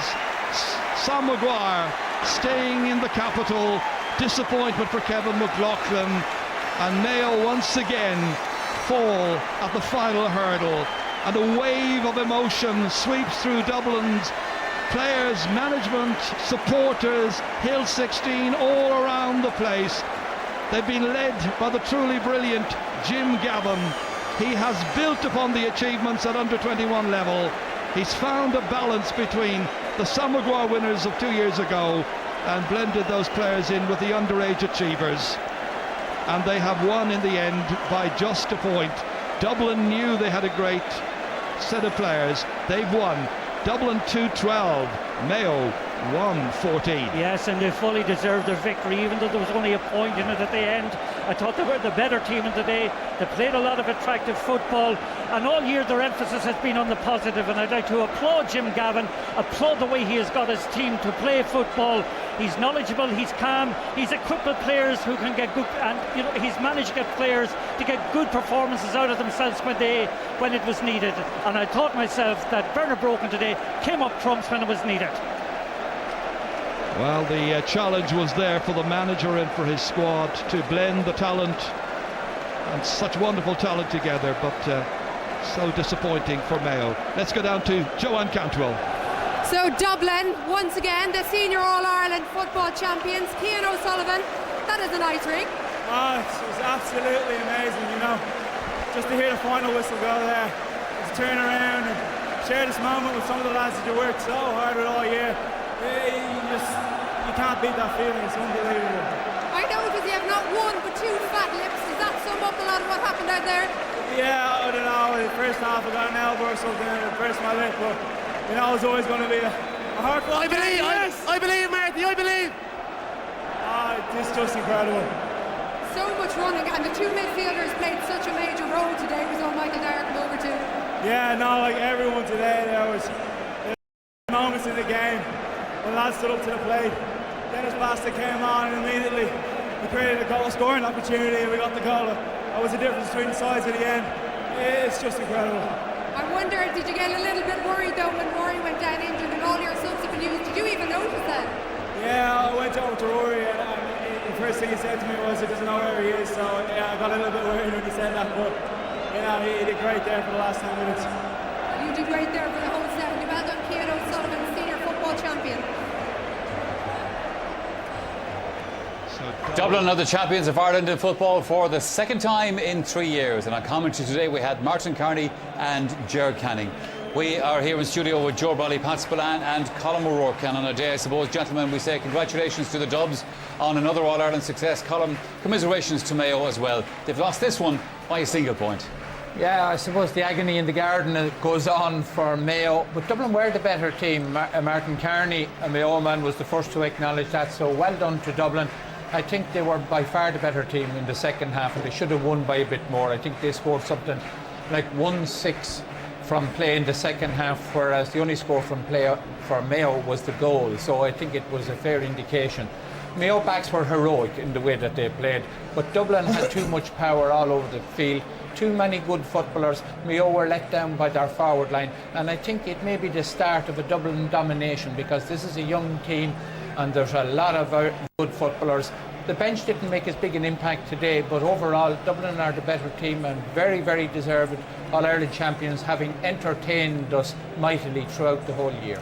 And we saw there Jim Gavin, their manager, Pat Spillane, with Stephen Cluxton, their goalkeeper. Of course, as the captain, he'd be called up to make a speech in a moment. Stephen, a man of few words, but what he says is usual. It'll be easy to keep sensible. it'll be easy to keep the minutes of that speech. Anyway. Can I say well done to Dublin? Yeah, deserving winners. An enjoyable match, an entertaining match, an enthralling match.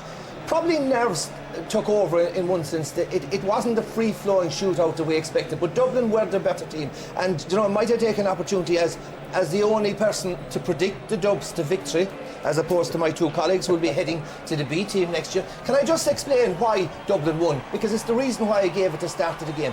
Pace, relentless pace. They were fitness and pace. That was number one. Number two, agreed. Didn't have a major bearing today. Owen O'Gara came off the bench, scored 2 points. Dennis Basti came off the bench, laid on a score laid on the goal for Bellabrogan. And number three, I said, Dublin have better forwards than Mayo. And look, one of the things you look for in an All-Ireland winning team is have their quality forward who on his day is simply unmarkable. Dublin had that in Bernard Brogan. 2-5, 2-4 from play. He was unmarkable. And you look at Mayo's stats, 2 forwards scored from play. The only score from play, as Colin alluded to in the second half, was the goal from Andy Morton, who did score a goal and 2 points, and Joe would have had him taken off. So, Joe, explain. Okay, before Joe does that, the Sam Maguire Cup is about to be handed over, and the president of the GAA, Liam O'Neill, will say his few words before Stephen Cluxton accepts the cup. Yeah, it's looked wrong. Liam O'Neill ready with his cupola focal, and by God are they going to enjoy the day and the night. Worthy winners. Ardús ball an buíochas a ball a gachtain le tháinig inniu chun tacu le Mayo agus Aucklia agus ball an buíochas a ball a gachtain le tháinig chuig na cluichí I rit na bliana. Bhí blian úntaach pella going inniu agus bhí cluiche canis saor bhatha going inniu freisin. Ball an tréasliú ó Cree de bhaile Aucklia as an bua úntaach a bhí acu an seo inniu.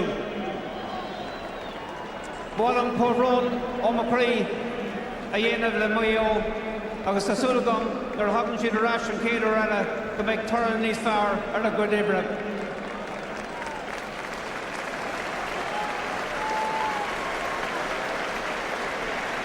Bólam buchas a gháil le Super Value, Ulster Bank agus Aircom as an oriacht a thugad ar dúin gan compórta seo im líana. Agus an isise cóide is cúis áis agus an óra dom.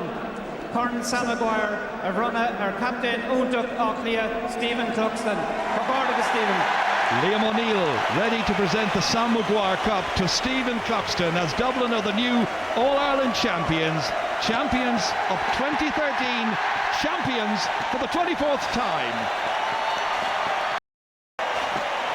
What an achievement. They played stunning football all year. Worthy winners. Fans' favourite. Good enough to win the league, good enough to retain the Leinster title, now good enough to reclaim the famed Sam Maguire. Some year. There'll be a big night all over Dublin.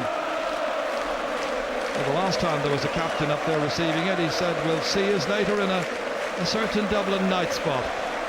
I don't know about you, Martin, I haven't managed to get there yet. I'm not sure that they serve tea to people like... I think we're overaged for that, sure, in fairness. But just a word about Mayo, in fairness. In defeat, you know, defeat is devoid of consolation, is devoid of virtue. It's empty, it's total, it's devastating, and the experience is horrible. But I still think they're young enough to regroup and have another go next year. But on the day, they weren't good enough.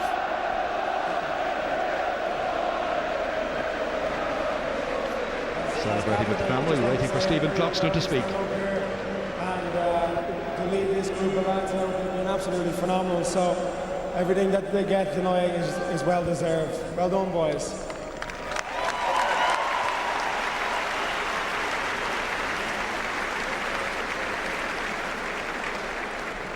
I suppose we wouldn't be standing here today if it wasn't for all the boys that participate in our games, training. So those that missed out on coming and travelling on the day, as this is for you guys as well.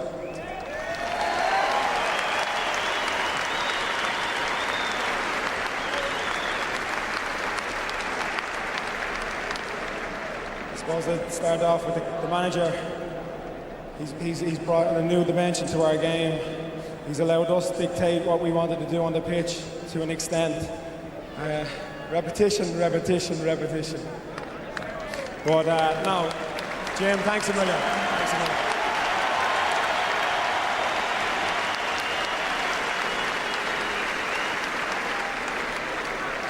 To all our coaches, we started November, and we said it was going to be a long journey, and that it was. So thanks a million to all our coaches, because they put in the time and effort behind closed doors to make sure everything was there and right for us. So thank you.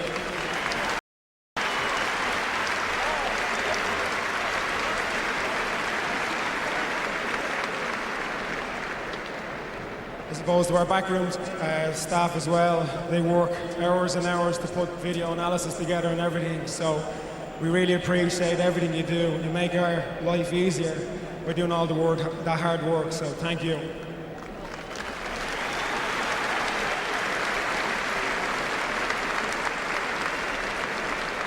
To our doctors and our physios who keep us on the pitch, our dietitian, all of those, you know, it's hard work, and we appreciate everything that you've done for us, so thank you.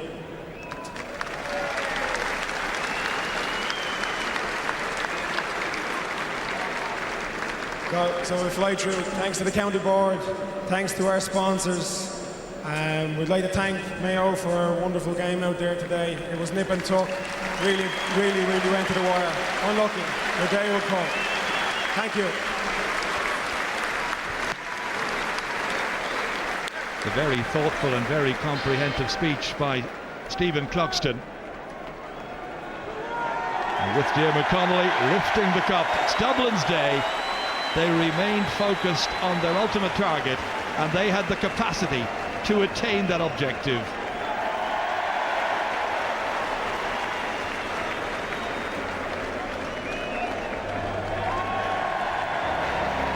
Well, Sam is coming home, and Molly Malone and all the others will have a big welcome for the big and famous trophy. That's Dennis Bastick here, came on, made a very, very fine contribution in the second half. And Dublin, with Cian O'Sullivan lifting the trophy, they'll all have their go. It was their day. It was Jim Gavin's magnificent triumph. Michael. Thank you very much indeed. Well, the Dubs supporters in good voice, obviously, here at Croke Park. And I'm sure in good voice in many far-flung places as well, watching today's match. I want to say hello to Nick and Liz, who are watching in the Hill 16 pub at Gather in Bellamedina. Greetings come from Robbie. Joe Brolly, all this year long, Dublin have looked like a team that were heading to win the All-Ireland. Is that the question finished? That's the question finished. Discuss.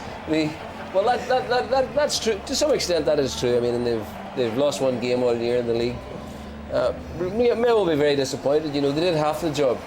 I mean, they curbed 5 of the 6 Dublin forwards. You know, the 3 young Dublin forwards were taken off. Michael Darragh was curbed in the middle of the field. The Mayo half-back line was truly magnificent, and their defending in general was magnificent. But it does illustrate the confidence that a marquee forward brings. You know, as Pat was saying, Brogan was able to score 2-4, even though he was very well marked. Mayo had no one like that, a talisman that they could look to that would galvanise those around them. And you know, as the match wore on, I think the crucial moment though, even in spite of all that, the crucial moment was the second Dublin goal, because Bastick had just come on the field, he ghosted forward, he set up the goal, and without that the game could still have been in the melting pot. Let's hear from one of the Dublin players, Philip McMahon.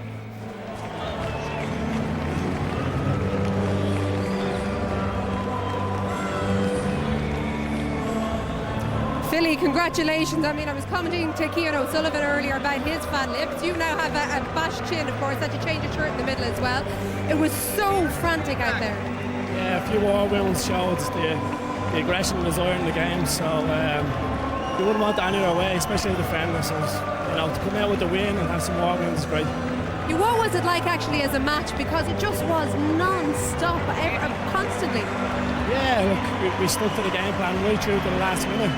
You know, a few lads cramped it towards the end. I know I'll probably get a bit of stick off the Shamrock Rovers lads for that, but yeah, look, it's great to come out on the right end of it. Not too many managers come in and manage to claim the All-Ireland in their very first year.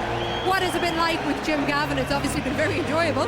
Yeah, definitely. Look, he's put a system in, and he's told us to go out and express ourselves. So we have done, and we've got the reward for it. But you're obviously all full of belief and fully behind the man in charge. Oh yeah, definitely. I mean, there's you know, from the last one, there is you know, another one in for us in the show today.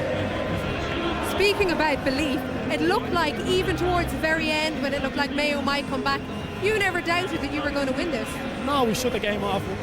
You know, we got men behind the ball, and we worked for one another, and that was the end product. You know, working for each other from the beginning to the end, and again we got those. Now, Bernard Brogan has been playing a different role for this year. He picked a good time to come back and be the king of the scoring. Yeah, definitely. We knew we had a game in him, and he's been getting tight in training, so that I say has helped him as well. Do you know what? There's a man called Sam who's just gone behind us, so I better let you go off and have a go. Philly McMahon, well done today. Thanks very much. Yeah, well, Philly is going to have a nice little bit of a shiner in his cheek after that injury he picked up during the course of that match. I'm sure he won't mind that during the week. Let's just talk briefly, Pat Spillane, about Mayo. They've lost 2 All-Ireland finals in a row now. I mean, obviously, for any county, it's going to do damage. And where will this leave them? Well, it's now 7 All-Ireland defeats in 24 years, Michael, and I think that mentally, it's going to be an awful struggle, Michael. It's going to be an awful struggle. I think there's a rebuilding job, unfortunately.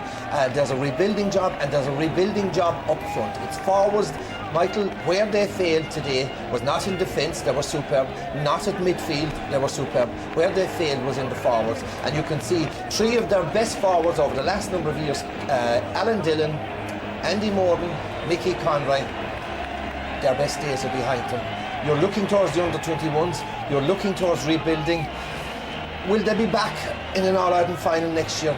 Well, if Mayo get back, it'll be an amazing achievement by James Horton, but I don't think so. I think mentally it's impossible. And this is an interesting thing, Colin O'Rourke, because in terms of rebuilding, what Dublin did here about 10 years ago, they brought in this development plan. Now, it wasn't exactly all accepted. I mean, dividing Dublin into two counties, certainly for a start, but a lot of what they put in place back then has been showing fruit over the last couple of years. Yeah, and they have a huge number of full-time coaches now in the schools and in the clubs, and it certainly is reaping rewards. But the resources at Dublin's disposal are infinitely greater than the likes of Mayo or indeed any other county have. But they haven't always been tapped, though. No, they haven't been tapped. But that's why that's why I made the point at the start that Dublin could dominate football. Certainly they've dominated Leinster for the last 10 years, but they could also dominate because they have a young team brimming with talent.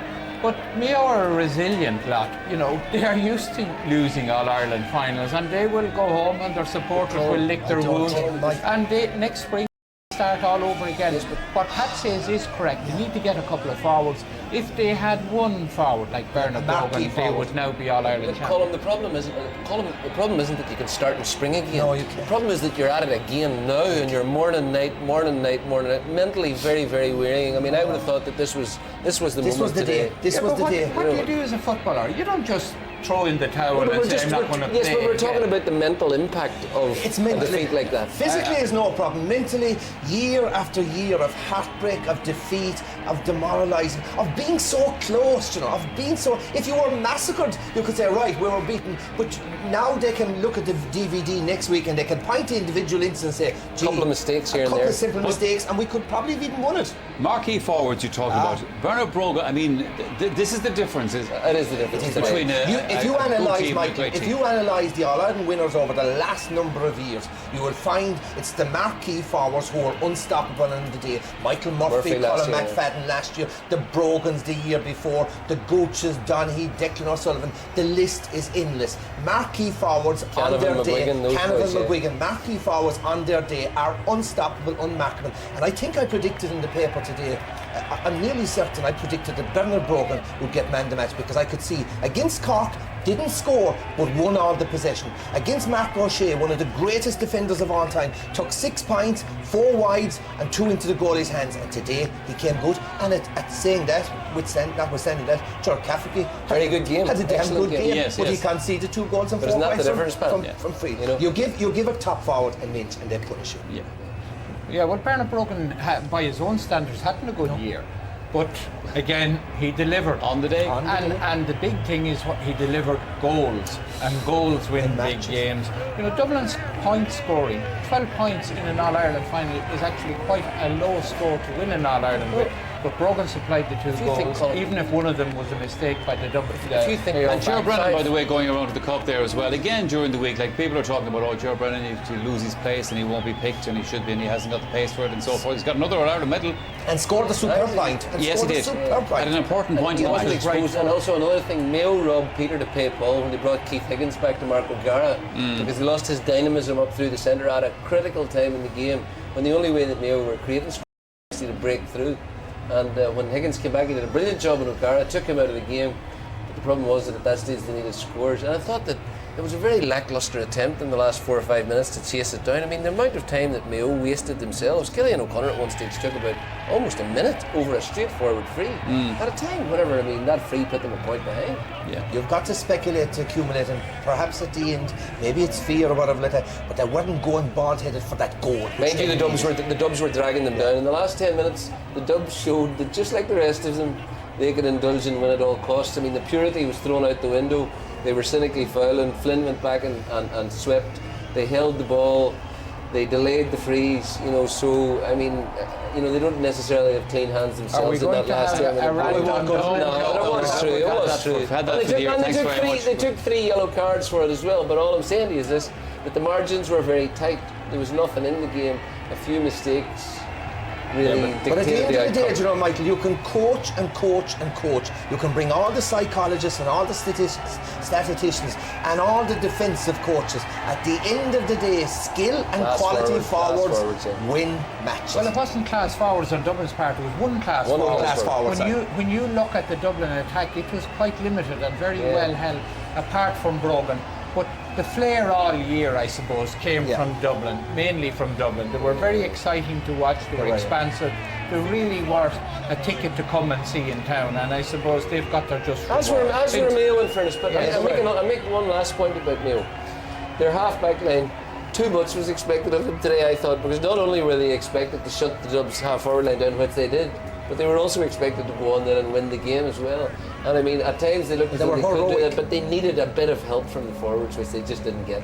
But if you look at the final picture of it, though, Mayo have lost this All-Ireland by a single point, or Dublin have won it by a point. Aye, but so it's a disaster. This is a tiny margin. This isn't a But you just got to stand, like the lad said, Dublin have lost one competitive game all year long. They're the league champions, they're the All-Ireland champions, they're the best team in the country, they play football the right way. But you know what they say, even though they're a young team, they showed great composure and belief, they had to come from behind in games, they struggled against blanket defence at times, they struggled against Kerry, but they were able to read and adapt to situations, show the belief and deliver. If they won by one, but they should have won by more, really. And the other thing, if you look at the two teams and look at the future, you see there's a lot of improvement in Kilkenny and Jack McCaffrey and young Mannion, who were taken off today. They're the future for Dublin. They're going to be a lot better. Do you think he's the same about too many Mayo forwards? Predicting 5 in a row now for the Dubs, so it'll be interesting to see that unfolding over the next few years. It's hard to make. We will have more reaction and analysis to Dublin's win after our next break here in the programme. Now, before we go there,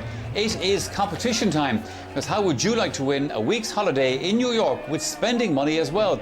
Well, take down the details, because the Big Apple is waiting. Ulster Bank, proud sponsor of the Senior Football Championship, are giving you the chance to win a fantastic 5-night break for you and a friend to New York City. This great prize includes return flights, a 4-star hotel stay in Manhattan, and 2 tickets to see New York's first football championship game of the season next May. On top of all of this, there's €1,000 spending money too. For your chance to win, answer this. Which of these is a well-known river that flows through New York? Is it the Hudson, the Thames, or the Mississippi? To enter, call 15 16 71 71 74 or text the word football followed by your answer and name to 57001. Viewers in the north can also text to 57001 or call the number on screen. You must be over 18 to enter. Lines will close at midday on Friday, September 27th. More details on RTE Airtel page 194, where the lucky winner will also be announced.